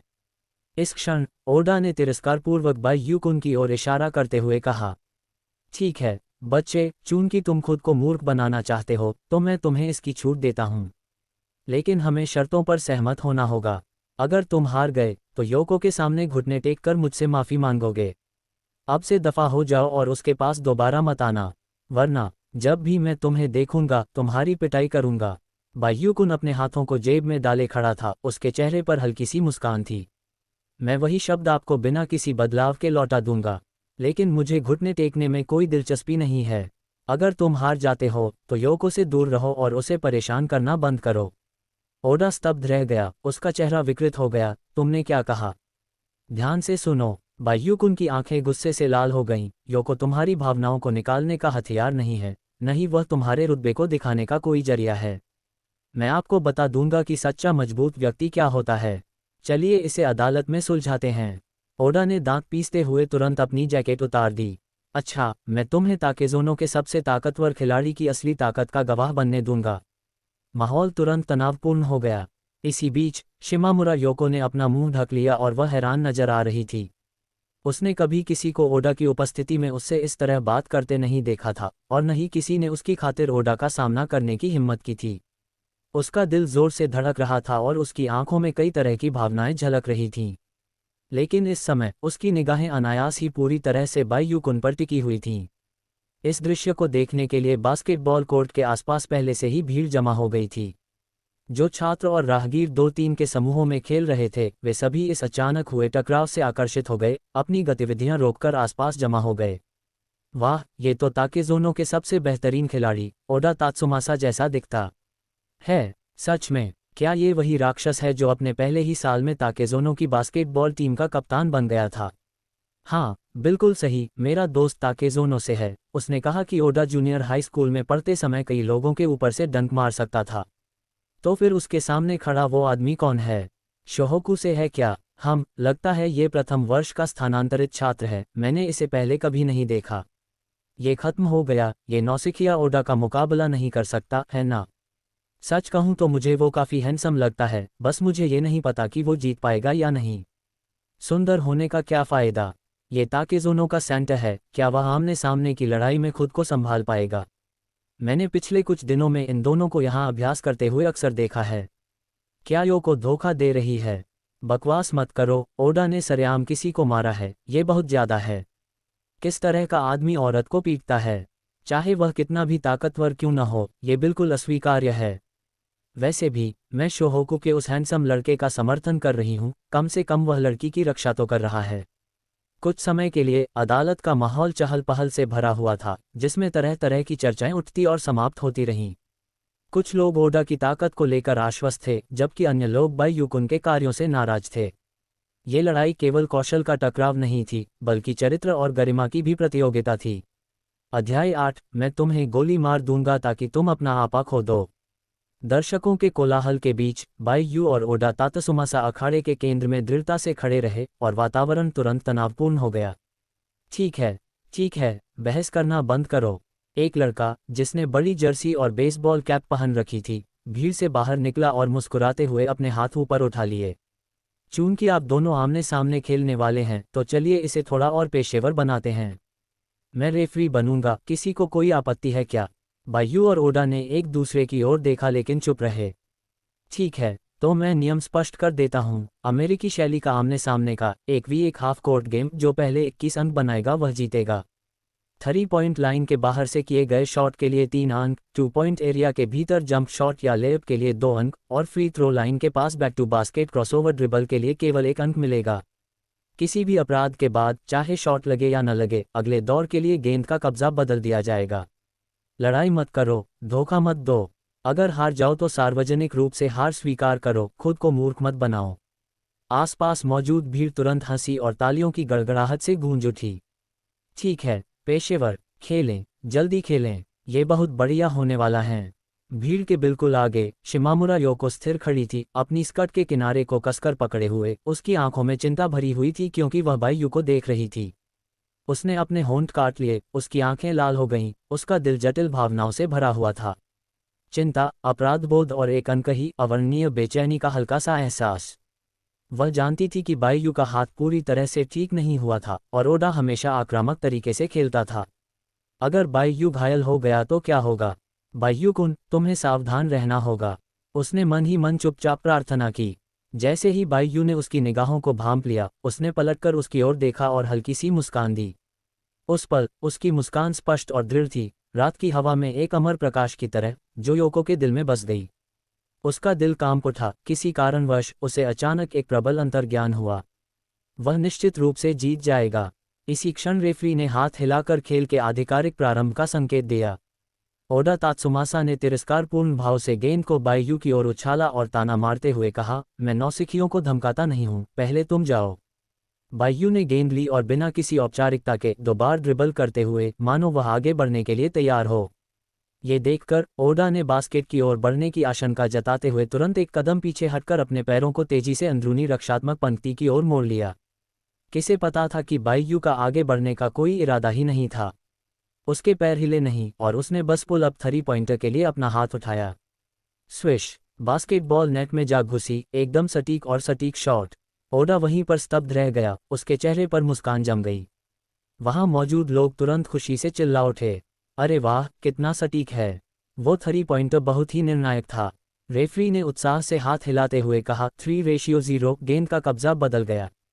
अब गेंद पर कब्जा करने की बारी ओडा की थी और उसने अपने शरीर को नीचे झुकाते हुए तेजी से ड्राइव किया। बाईयू की रक्षात्मक क्षमताएं मजबूत नहीं थीं, लेकिन ओडा से आधा सिर लंबा होने का फायदा उठाते हुए उसने अपना हाथ बढ़ाया और करीब आकर हस्तक्षेप किया। ओडा ने बाईयू को चकमा देने के लिए नकली चाल चली, जबरदस्ती अंदर घुस गया और बैकबोर्ड पर शॉट मारा। 3-2। रेफरी ने स्कोर की घोषणा की और माहौल गर्मागर्म होने लगा। गेंद पर नियंत्रण बदलने के बाद बाईयू ने फिर से गेंद पर नियंत्रण कर लिया। ओडा को बचाव की मुद्रा में वापस आने का समय भी नहीं मिला था। स्विश! एक और शानदार 3 पॉइंटर शॉट सफल रहा। इस लड़के ने फिर गोल कर दिया। ओडा की आंखें चौड़ी हो गईं और उसका चेहरा गुस्से से लाल हो गया। वहां मौजूद लोग जोश से चर्चा करने लगे। असंभव, वो 3 पॉइंटर एकदम सटीक है। मैंने कुछ दिन पहले इस लड़के को अकेले कॉर्नर 3 पॉइंट शॉट की प्रैक्टिस करते देखा था, क्या वह वाकई इतना सटीक शॉट लगाता है? रेफरी ने स्कोर की घोषणा की। 6-2। ओडा ने दांत पीसते हुए बुदबुदाया, अगली बार तुम इतने भाग्यशाली नहीं होगे। जब गेंद पर नियंत्रण करने की बारी ओडा की आई तो वह शांत हो गया, बलपूर्वक बाईयू की स्थिति में घुस गया, धीरे धीरे अंदर की ओर अपना रास्ता बनाते हुए, और फिर एक पुल अप शॉट लगाया। गेंद फिर से गोल में चली गई। स्कोर 6-4 रहा। गेंद पर कब्जा बदलने के बाद बाईयू के पास एक बार फिर गेंद आ गई, लेकिन इस बार ओडा ने वही गलती नहीं दोहराई। वह तुरंत आगे बढ़ा, कड़ी रक्षा करते हुए, बेहद नीचे झुककर, लगभग बाईयू को 3 पॉइंट लाइन से बाहर जाने के लिए मजबूर कर दिया, जिससे उसे शॉट लगाने के लिए बिल्कुल भी जगह नहीं मिली। हे, क्या अब भी गोली चलाना चाहते हो? ओडा ने व्यंग्य भरी मुस्कान दी, उसकी हरकतें उग्र और कसी हुई थीं। बाईयू ने 2 बार दिशा बदलने और आगे बढ़ने की कोशिश की, लेकिन तुरंत ही उसे रोक दिया गया, उसका शूटिंग एंगल पूरी तरह से अवरुद्ध हो गया। स्थिति अचानक गतिरोध में बदल गई। बाईयू के माथे पर पसीने की बूंदें थीं और उसने थोड़ा सा भौहें सिकुड़ी। इस आदमी की शारीरिक ताकत मुझसे कहीं ज्यादा है। अगर मैंने जबरदस्ती की तो मैं नुकसान में रहूंगा। लेकिन वह घबराया नहीं, बल्कि उसके होंठों के कोने हल्के से ऊपर की ओर मुड़ गए। बिल्कुल सही, अब नए अनलॉक किए गए कौशल back to basket crossover dribble को आजमाने का समय है। उसने अचानक गेंद को अपने कब्जे में लिया, ओडा की ओर पीठ करके खड़ा हो गया और अपने शरीर को थोड़ा नीचे झुकाकर पोस्ट अप मुद्रा में आ गया। ओडा को लगा कि वह जबरदस्ती अंदर घुस जाएगा, इसलिए वह आगे झुका, अपनी बाहें फैलाईं और भी करीब आ गया। ठीक इसी क्षण टकराना! बाईयू का शरीर थोड़ा सा डगमगाया, उसका बायां कंधा फड़क उठा और उसने अचानक एक क्रॉसओवर सटेप लिया। उसका ऊपरी शरीर हवा में हिलते हुए विलो पेड़ की तरह झटक रहा था और एक छलावा और एक वार से एक अवसर प्रकट हुआ। गेंद अचानक उसके पीछे से दिशा बदलकर ओडा के पैरों के बीच से ऐसे निकल गई जैसे कोई जहरीला सांप। ओडा की प्रतिक्रिया बहुत धीमी थी, उनका गुरुत्वाकर्षण केंद्र तुरंत संतुलन खो बैठा।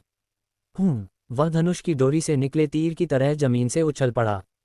बाईयू ने अपनी गति बढ़ाई और एक प्रेत की तरह रक्षात्मक सीमा से बाहर निकल गया। ओडा का पैर फिसल गया, डिफेंडर लड़खड़ा गया और चूक गया, सीधे जमीन पर गिर पड़ा, उसका चेहरा सदमे से भरा हुआ था। वाह, वहां मौजूद दर्शक खुशी से झूम उठे। वो चाल क्या थी? उसने ओडा को चकमा दिया और उसे गिरा दिया।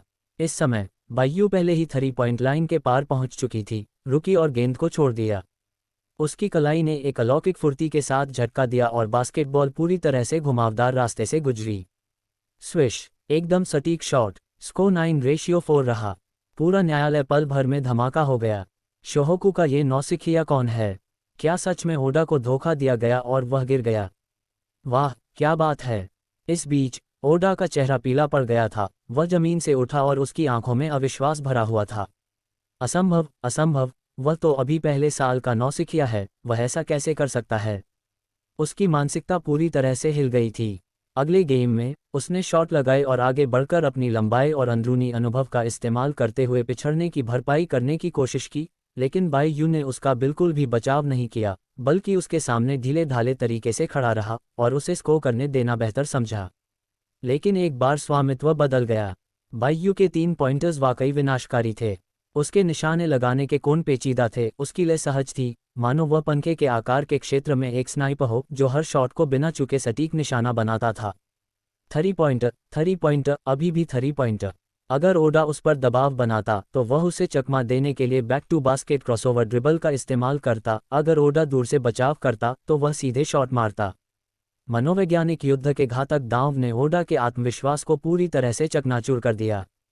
स्कोर का अंतर लगातार बढ़ता गया। 12:6, 15:8। शाम के 6:10। अंतिम शॉट के लिए बायू ने स्टेप बैक 3 पॉइंट लिया और फिर से ऊपर उठी। स्विश, गेंद अंदर। रेफरी ने दोनों हाथ ऊपर उठाए और जोर से चिल्लाया। रात के 9:12। खेल समाप्त। ओडा अपनी जगह पर जम गया। उसका चेहरा पीला पड़ गया था, पसीने से तर था और उसके होंठ हल्के से कांप रहे थे। और भीड़ पहले ही उग्र हो चुकी थी। वह जीत गया। शोहोकू का यह नवागंतुक जीत गया। बायू कमाल का खिलाड़ी है। उसके 3 पॉइंट शॉट अविश्वसनीय रूप से सटीक हैं।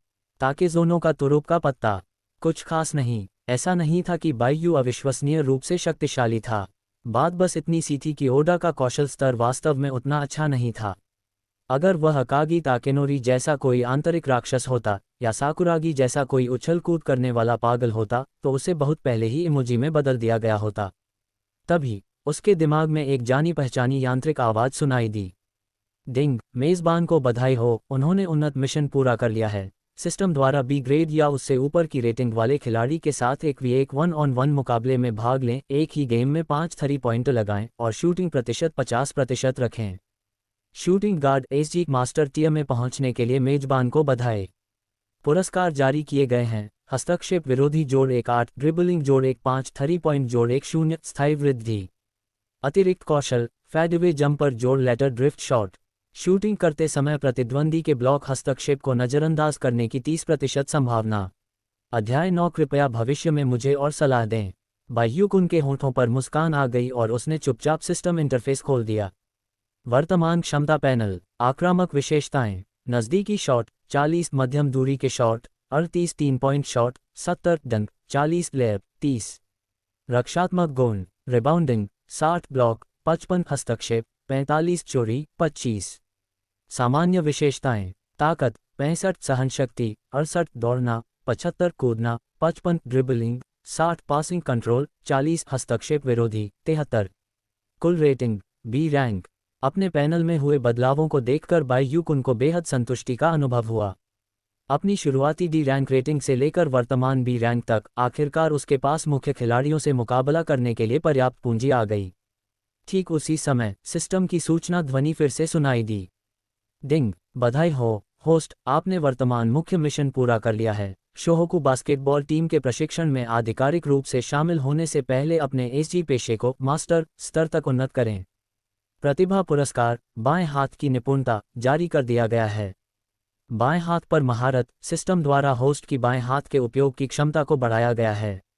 बाएं हाथ का समन्वय, नियंत्रण, शक्ति और लचीलापन प्रमुख हाथ दाएं हाथ के साथ तालमेल बिठाकर विकसित होगा। बायू-कुन की आंखों में हल्की सी चमक आ गई और उसने अपने बाएं हाथ की ओर देखा। उसने कुछ बार गेंद को अपनी जगह पर ही ड्रिबल किया, पहले नियमित रूप से बाएं दाएं क्रॉसओवर के साथ, फिर तेजी से निचले स्थान पर बारी बारी से आगे पीछे होते हुए। धप धप धप, स्विश स्विश। उसका स्पर्श रेशमी चिकना था, हरकतें इतनी सहज थीं कि मानो वह कोई कोरियोग्राफ किया हुआ नृत्य कर रहा हो। उसके बाएं हाथ का नियंत्रण दाएं हाथ से बिल्कुल अलग नहीं था। हालांकि पैनल के मूल्यों में कोई बदलाव नहीं हुआ था। बाएं हाथ की महारत से प्राप्त गुणात्मक छलांग किसी भी विशेषता बोनस से कहीं अधिक थी। अब उसे पूरा भरोसा था कि वह रैंक के खिलाड़ियों के साथ कंधे से कंधा मिलाकर खड़ा हो सकता है, और वह रुकावा कायदे को एकल मैच के लिए चुनौती भी देना चाहता था। वह अभी भी सिस्टम रिवॉर्ड्स में डूबा हुआ था जब बाइयुकुन शिमामुरा योको दौड़ती हुई आई और दोनों हाथों से बाइयुकुन की बांह पकड़ ली। उसकी आंखें आकाश में तारों की तरह चमक रही थीं। आप कमाल हैं। मैं बस आपके बारे में चिंतित थी। उसके गाल गर्मी के आड़ू की तरह लाल हो गए थे और उसकी आंखों में प्रशंसा और आश्चर्य के भाव थे। उसने कुछ ही दूरी पर उदास खड़े ओडा तात्सुमासा की ओर देखा। उसकी निगाहें कुछ जटिल थीं। जिस व्यक्ति को वह पसंद करने की कोशिश कर रही थी, जिसके करीब आने की कोशिश कर रही थी, अब वह पूरी तरह से ध्वस्त आकृति की तरह दिख रहा था, जिसके बारे में एक पल के लिए भी सोचना व्यर्थ था। बाइयुकुन की निगाहें उदासीन थीं जब उसने ओडा की ओर देखा। ओडा तात्सुमासा, अब आपके लिए अपना वादा पूरा करने का समय आ गया है। योको से दूर रहो और मुझे दोबारा कभी मत देखना। ओडा का चेहरा पल भर में लाल हो गया, मानो उसे किसी ने जोर से थप्पड़ मारा हो। वह इतना शर्मिंदा और क्रोधित था कि मानो मर ही जाए, लेकिन वह एक शब्द भी नहीं बोल सका। आसपास मौजूद भीड़ खुशी से झूम उठी। शोहोकू का वो नया छात्र बहुत ही ताकतवर है ना? मैं शोहोकू से हूँ और मैंने सुना है कि वह लॉन कंट्री का एक अंतर्राष्ट्रीय छात्र है। भीड़ में से किसी ने चुपके से बाइयुकुन का नाम लिख लिया था। लेकिन बाइयुकुन चारों ओर से मिल रही जयकार और प्रशंसा के बीच बस अपना सिर थोड़ा सा घुमाकर अपने बगल में बैठी लड़की की ओर मुस्कुराया। चलो योको, मैं तुम्हें घर तक छोड़ देता हूँ। शिमामुरा योको का चेहरा मुस्कानों से भरा हुआ था। उसके होंठ इतने मीठे थे मानो उनसे शहद टपक रहा हो। बिना किसी झिझक के उसने पहल करते हुए अपना हाथ बाइयुकुन के हाथ में डाल दिया। धीरे से उसके कंधे पर झुक गई। उसकी आंखें चमक रही थीं। उसे पता था कि वह क्या कर रही है। पिछले कुछ दिनों में साथ में बास्केटबॉल का अभ्यास करने और बातचीत करने के दौरान वह न केवल सौम्य और सावधानीपूर्वक था, बल्कि उसने हमेशा महत्वपूर्ण क्षणों में आगे बढ़कर बिना किसी हिचकिचाहट के उसकी रक्षा की। ये बनावटी चापलूसी नहीं थी, न ही मीठी मीठी बातें, ये ठोस कार्रवाई थी। उसने बूढ़े ओडा को पसंद करने की कोशिश की थी, लेकिन वह हमेशा उसकी दयालुता को हल्के में लेता था, अक्सर अपना आपा खो देता था, ठंडे लहजे में बोलता था, और उसकी कभी कभार दिखाई जाने वाली कोमलता में अक्सर नियंत्रण की एक तिरस्कारपूर्ण इच्छा छिपी होती थी। लेकिन बाइयुकुन अलग था। वह उसका सम्मान करता था, उसे प्रोत्साहित करता था। उसने उसकी रक्षा की, लेकिन उसे कभी मजबूर नहीं किया। वह शांत और संयमित स्वभाव का था, फिर भी सही मायनों में विचारशील था। योको ने चुपके से बाइयुकुन की ओर देखा। उसी क्षण उसका दिल अचानक धड़कना बंद हो गया। उसे एहसास हुआ कि वह वास्तव में इस व्यक्ति को पसंद करती है। इसलिए नहीं कि वह सुंदर था, न ही इसलिए कि वह शक्तिशाली था, बल्कि इसलिए कि वह हमेशा उसे सहज महसूस कराता था। सुरक्षा की वह अनुभूति उसने ओडा के आसपास कभी अनुभव नहीं की थी। अगले दिन शोहोकू हाई स्कूल, कक्षा 1-9। बाइयुकुन अभी भी अपनी डेस्क पर ऊँघ रहा था। उसका चेहरा उसकी बाहों में छिपा हुआ था। पर्दों के बीच से सूरज की रोशनी छनकर कक्षा के फर्श पर तिरछी किरणें बिखेर रही थी। शांत वातावरण में अचानक एक स्पष्ट आवाज गूंजी, कृपया सभी लोग एक पल के लिए रुकें। कक्षा शिक्षिका ने अपने चश्मे को थोड़ा ऊपर किया। उनकी आवाज में थोड़ी उत्तेजना थी। आज हमारी कक्षा में एक नई सहपाठी शामिल हुई हैं। वे ताकेनुजोनो हाई स्कूल से स्थानांतरित होकर आई हैं। आइए शिमामुरा-सान, कृपया अपना परिचय दीजिए। एक लड़की दरवाजे से अंदर आई। उसने शोहोकू की सफ़ेद और नीली स्कूल यूनिफॉर्म पहन ली थी, जिसमें ऊपर फिटिंग वाली छोटी आस्तीन की कमीज, नीचे घुटने तक लंबी प्लीटेड स्कर्ट और छोटे चमड़े के जूतों के साथ सफ़ेद मोजे थे। यह एक सामान्य स्कूल यूनिफॉर्म थी, फिर भी उसने इसे किसी युवा आइडल ड्रामा कलाकार के अंदाज में पहना था। उसके लंबे बाल कंधों पर लहरा रहे थे। उसका व्यवहार सौम्य था। हल्की हवा के झोंके से उसकी निर्मल और जीवंत आंखें मानो नम हो उठीं, और उसके होंठ हल्के से मुड़े, मानो बिल्कुल मीठे हों। नमस्कार दोस्तों, मेरा नाम शिमामुरा योको है और मैंने ताकेनुजोनो हाई स्कूल से दाखिला लिया है। कृपया मेरा ख्याल रखें। बोलने के बाद उसकी निगाहें कमरे में चारों ओर घूमी और चुपचाप आखिरी पंक्ति पर टिक गईं, जहां उसने बाइयुकुन को एक प्यारी सी मुस्कान दी। बाइयुकुन ने अभी अभी अपना सिर उठाया था। उसके चेहरे पर एक अश्वेत व्यक्ति के पूछने जैसा भाव था। क्या चल रहा है? आसपास बैठे सहपाठियों में तुरंत फुसफुसाहट शुरू हो गई। हे भगवान, वह कितनी खूबसूरत है ना? वह तो कक्षा 1 की अकागी हारुको से भी ज्यादा सुंदर है। उस आभा के साथ स्कूल की सबसे खूबसूरत लड़की का खिताब शायद बदल सकता है। क्या वह बस बाइयूकुन को देख रही थी? कक्षा शिक्षक की व्यवस्था के तहत योको कक्षा की आखिरी पंक्ति में बाइयूकुन के ठीक बगल में बैठ गई। बाइयूकुन झुककर फुसफुसाया, आपने स्थानांतरण क्यों किया और आपने हमारी कक्षा क्यों चुनी? मैंने अपने पिताजी को बताया कि ताकेज़ोनो का माहौल अच्छा नहीं है और मैं माहौल बदलना चाहती हूँ। और संयोग से मैंने आपके क्लास के बारे में टीचर को बता दिया। और बस मैं यहाँ हूँ। उसका लहजा हल्का और हंसमुख था, इतना स्वाभाविक जैसे कि वह उस दिन नाश्ते में रोटी का आधा टुकड़ा अतिरिक्त खाने के बारे में बात कर रही हो। बाइयूकुन को एक पल के लिए समझ नहीं आया कि क्या प्रतिक्रिया दे, इसलिए उसने शांत होने का नाटक करते हुए अपना सिर खिड़की से बाहर की ओर घुमा लिया। सुबह की दूसरी कक्षा समाप्त होने के बाद बाइयूकुन अपना बैंटो खा रहा था, तभी योको घबराई हुई सी लग रही थी। उसने अपनी दराज से एक गुलाबी लिफाफा निकाला और सावधानी से उसे बाइयूकुन के हाथ की ओर बढ़ा दिया। बाइयूकुन चौंक गया और उसने नीचे की ओर देखा। लिफाफे पर हाथ से बनाए गए 3 दिल थे जो टेढ़े मेढ़े रंगों से रंगे हुए थे, और उनके बगल में एक मजाकिया खरगोश खड़ा था जिसने एक तख्ती पकड़ रखी थी। बाइयूकुन, मुझे नहीं पता कि यह अपने प्यार का इजहार करने का सही तरीका है या नहीं, लेकिन मैं तुम्हें गंभीरता से बताना चाहती हूँ कि मैं तुम्हें पसंद करती हूँ। आप मेरे जीवन में प्रकाश की किरण की तरह प्रकट हुए, कोमल, दृढ़ और भरोसेमंद। अगर आपको मुझसे कोई शिकायत नहीं है तो उम्मीद है आज से कृपया जीवन में मेरा मार्गदर्शन करें। बाइयूकुन क्षण भर के लिए स्तब्ध रह गया, फिर उसने योको की ओर मुड़कर देखा। योको ने अपना चेहरा अपनी पाठ्य पुस्तक के पीछे छिपा लिया था, उसके कान इतने लाल हो गए थे कि उनसे भाप निकल रही थी। बाइयूकुन के होठों पर मुस्कान आ गई और उसने आगे बढ़कर मेज पर रखे उसके छोटे से हाथ को धीरे से थाम लिया। योको अचानक कांप उठी, उसकी ओर देखते हुए उसकी आंखें किसी रंगे हाथों पकड़ी गई खरगोश की तरह घबराई हुई और चिंतित थीं। तो अब से भी कृपया मेरा मार्गदर्शन कीजिएगा, शिमामुरा-सान, योको ने धीरे से जवाब दिया। हम उस क्षण खिड़की की जाली से सूरज की रोशनी पूरी तरह से छनकर उनके आपस में जुड़े हाथों पर पड़ रही थी, चुपचाप लेकिन असीम कोमलता के साथ। अध्याय 10 बास्केटबॉल टीम में भय। दोपहर 3 बजे, शोहोकू हाई स्कूल, कक्षा 1-9। छुट्टी की घंटी समय पर बजी, साथ ही बैगों की जिप की सरसराहट और कुर्सियों की चरमराहट सुनाई दी और कक्षा तुरंत जीवंत हो उठी। योको ने पीछे मुड़कर धीरे से पूछा, बाइयूकुन, स्कूल की छुट्टी हो गई है, अब तुम कहाँ जा रहे हो? आज वो दिन है जब नए खिलाड़ी आधिकारिक तौर पर शोहोकू बास्केटबॉल टीम में शामिल हो रहे हैं। चलो, हम सब साथ चलेंगे। क्या मैं भी आ सकता हूँ? योको चौंक गई, उसकी आंखों में थोड़ी शर्म और उम्मीद झलक रही थी। बाइयू ने स्वाभाविक रूप से उसका हाथ पकड़ लिया। बिल्कुल, योको ने अपना सिर झुकाया, धीरे से गुनगुनाया और उसे कक्षा से बाहर ले जाने दिया। दोनों हाथ में हाथ डालकर कक्षा से बाहर निकले, उनका यह व्यवहार इतना स्वाभाविक था मानो वे इसके आदी हो चुके हों। कक्षा में तुरंत ही थोड़ी हलचल मच गई। अरे यार, ये तो पहले से ही साथ हो गए। शिमामुरा-सान ने हाथ पकड़े हुए हैं। उन्होंने सचमुच हाथ पकड़े हुए हैं। कितने ही दिल चकनाचूर हो गए हैं। शोहोकू बास्केटबॉल जिम। इस समय तक जिम में काफ़ी लोग पहले ही जमा हो चुके थे। बाइयू ने दरबार में अकागी ताकेनोरी को एक नज़र में ही पहचान लिया। वह सीधे खड़े थे, हाथ बांधे हुए, गंभीर भाव से।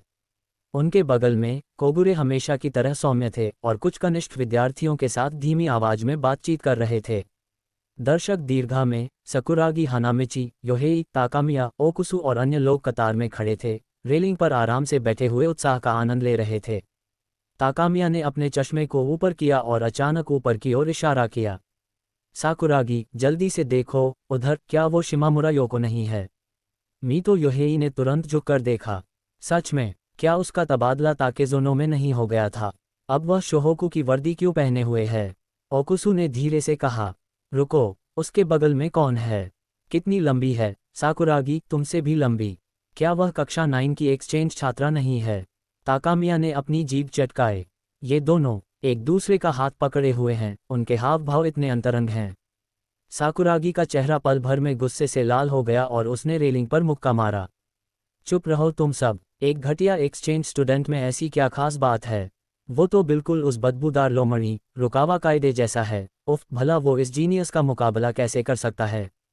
सभी लोग एक दूसरे की ओर देखने लगे, अवाक रह गए। तभी अचानक जिम में एक जोरदार चीख गूंज उठी। शोहोकू बास्केटबॉल टीम के सभी लोग इकट्ठा हो जाओ। अकागी ताकेनोरी की आवाज़ हथौड़े की तरह थी, जिससे हवा कांप उठती थी। बायू ने धीरे से हंसते हुए अपने बगल में बैठी योको की ओर मुड़कर कहा, मैं टीम को इकट्ठा करने जा रहा हूँ। आप स्टैंड में मेरा इंतजार कीजिएगा।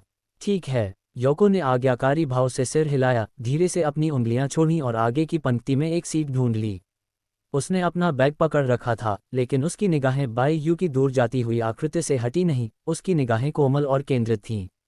बायू तेजी से कोर्ट में दाखिल हुआ। जैसे ही वह पास पहुंचा, उसने देखा कि कोगुरे किनारे पर हाथ हिला रहा है। बायू कुन, आप यहाँ हैं। हेलो, कोगुरे सेनपई। बायू ने विनम्रतापूर्वक सिर हिलाया, फिर उसकी नज़र कुछ ही दूरी पर खड़े युवक पर पड़ी।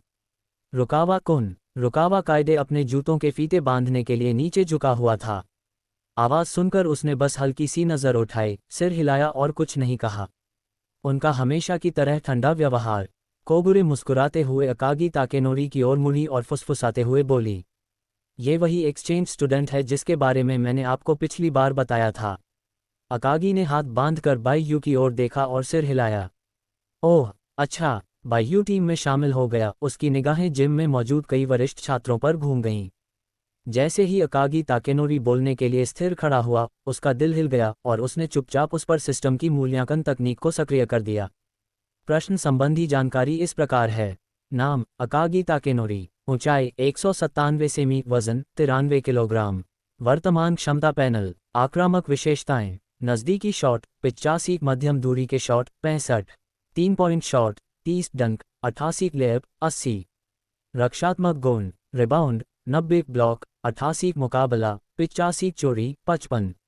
सामान्य विशेषताएं, ताकत 95, सहनशक्ति 90, गति 68, ऊर्ध्वाधर छलांग 80, ड्रिबलिंग 60, पास सटीकता 70, शॉट बुद्धिमत्ता 85।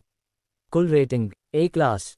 सिस्टम की टिप्पणी, शोहोकू का स्तंभ कनागावा का सर्वश्रेष्ठ सेंटर, जबरदस्त रिबाउंडिंग और आंतरिक प्रभुत्व रखता है। इस स्तर पर उससे सीधे मुकाबले में गिरना बेहद मुश्किल है। बायू ने उस विशाल आकृति को देखा और उसका दिल बैठ गया। सचमुच, भले ही मैं अब एसजी मास्टर हूं, फिर भी मेरे गुण उनसे बहुत पीछे हैं। उसे हराने के लिए शायद मुझे एक और चरण आगे बढ़ना होगा ताकि मुझे मौका मिल सके। जब वह सोच रहा था, तभी उसकी नज़र कुछ ही दूरी पर खड़े लाल बालों वाले लड़के पर पड़ी। सकुरागी की बेजान मछली जैसी आंखें पहले से ही चुपके से स्टैंडों का जायजा ले रही थीं, उसके होठों पर एक अजीब सी मुस्कान थी। आप हैं सकुरागी हानामिची, ठीक है। बायू ने बातचीत की शुरुआत की। साकुरागी हानामिची चौंक गई, फिर खिलखिलाकर हंस पड़ी, जिससे उसके साफ सुथरे सफ़ेद दांतों की एक पंक्ति दिखाई दी। यो, हेलो, हेलो। मुझे उम्मीद नहीं थी कि यह जीनियस इतनी जल्दी इतना मशहूर हो जाएगा। शायद इसलिए क्योंकि परसों जिम में उस गोरिल्ला, मतलब अकागी सेनपाई पर मैंने जो डंक मारा था, उसकी खबर फैल गई। बोलने के बाद उन्होंने चुनिब्यो शैली में विजय मुद्रा भी बनाई। उसकी निगाहें स्टैंड में बैठी हारुको पर पड़ी, उसके होठों पर एक चौड़ी मुस्कान फैल गई, मानो वह कह रहा हो, हारुको, देखो मैं कितना शानदार हूँ, है ना। टकराना। अकागी ताकेनोरी ने उसके सिर पर घूंसा मारा, फिर से कहो, गोरिल्ला कौन है। आह आह आह, गोरिल्ला मुझे मार डालेगा। बायू किनारे से मुस्कुराए बिना नहीं रह सका, लेकिन उसकी जिज्ञासा बढ़ती गई और उसने साकुरागी पर सिस्टम की मूल्यांकन तकनीक को भी सक्रिय कर दिया। प्रश्न संबंधी जानकारी इस प्रकार है। नाम, सकुरागी हानामिची। ऊंचाई 188 सेमी, वजन 83 किलोग्राम। वर्तमान क्षमता पैनल। आक्रामक विशेषताएं, नज़दीकी शॉट 30, मध्यम दूरी के शॉट 25, 3 पॉइंट शॉट 20, डंक 70, लेप 35। रक्षात्मक गुण, रिबाउंड 85, ब्लॉक 65, मुकाबला 40, चोरी 50।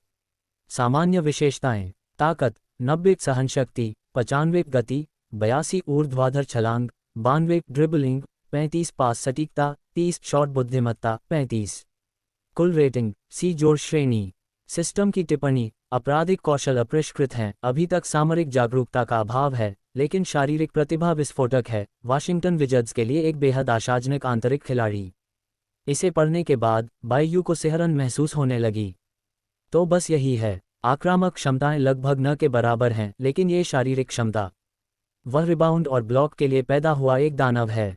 उसने एक बार फिर साकुरागी हानामिची की ओर देखा, जो अभी भी अपना सिर खुजा रहा था, और मन ही मन आह भरी। ये लड़का, ये निश्चित रूप से एक नायक का आदर्श उदाहरण है। थोड़ा सा निखारने के बाद इसका भविष्य असीमित है।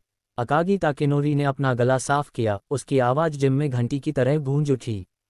अहम, सब लोग शांत हो जाओ। प्रथम वर्ष के छात्रों, सब बाहर आओ और एक पंक्ति में खड़े हो जाओ। नए सदस्य कृपया अपना परिचय दें। अपना नाम, कक्षा, कद, वजन, पसंदीदा स्थान और आप कितने समय से खेल रहे हैं, ये बताएं। उसकी नज़र नवयुवकों की पंक्ति पर घूमी और एक परिचित आकृति पर आकर रुक गई। रुकवा कायदे, तुम पहले शुरुआत करो, उनके लिए एक उदाहरण पेश करो। रुकावा कायदे भावहीन होकर धीमी और सपाट आवाज में पंक्ति से बाहर निकल आया। कक्षा 1-10, रुकावा कायदे, 187 सेमी लंबी, 75 किलो वजन।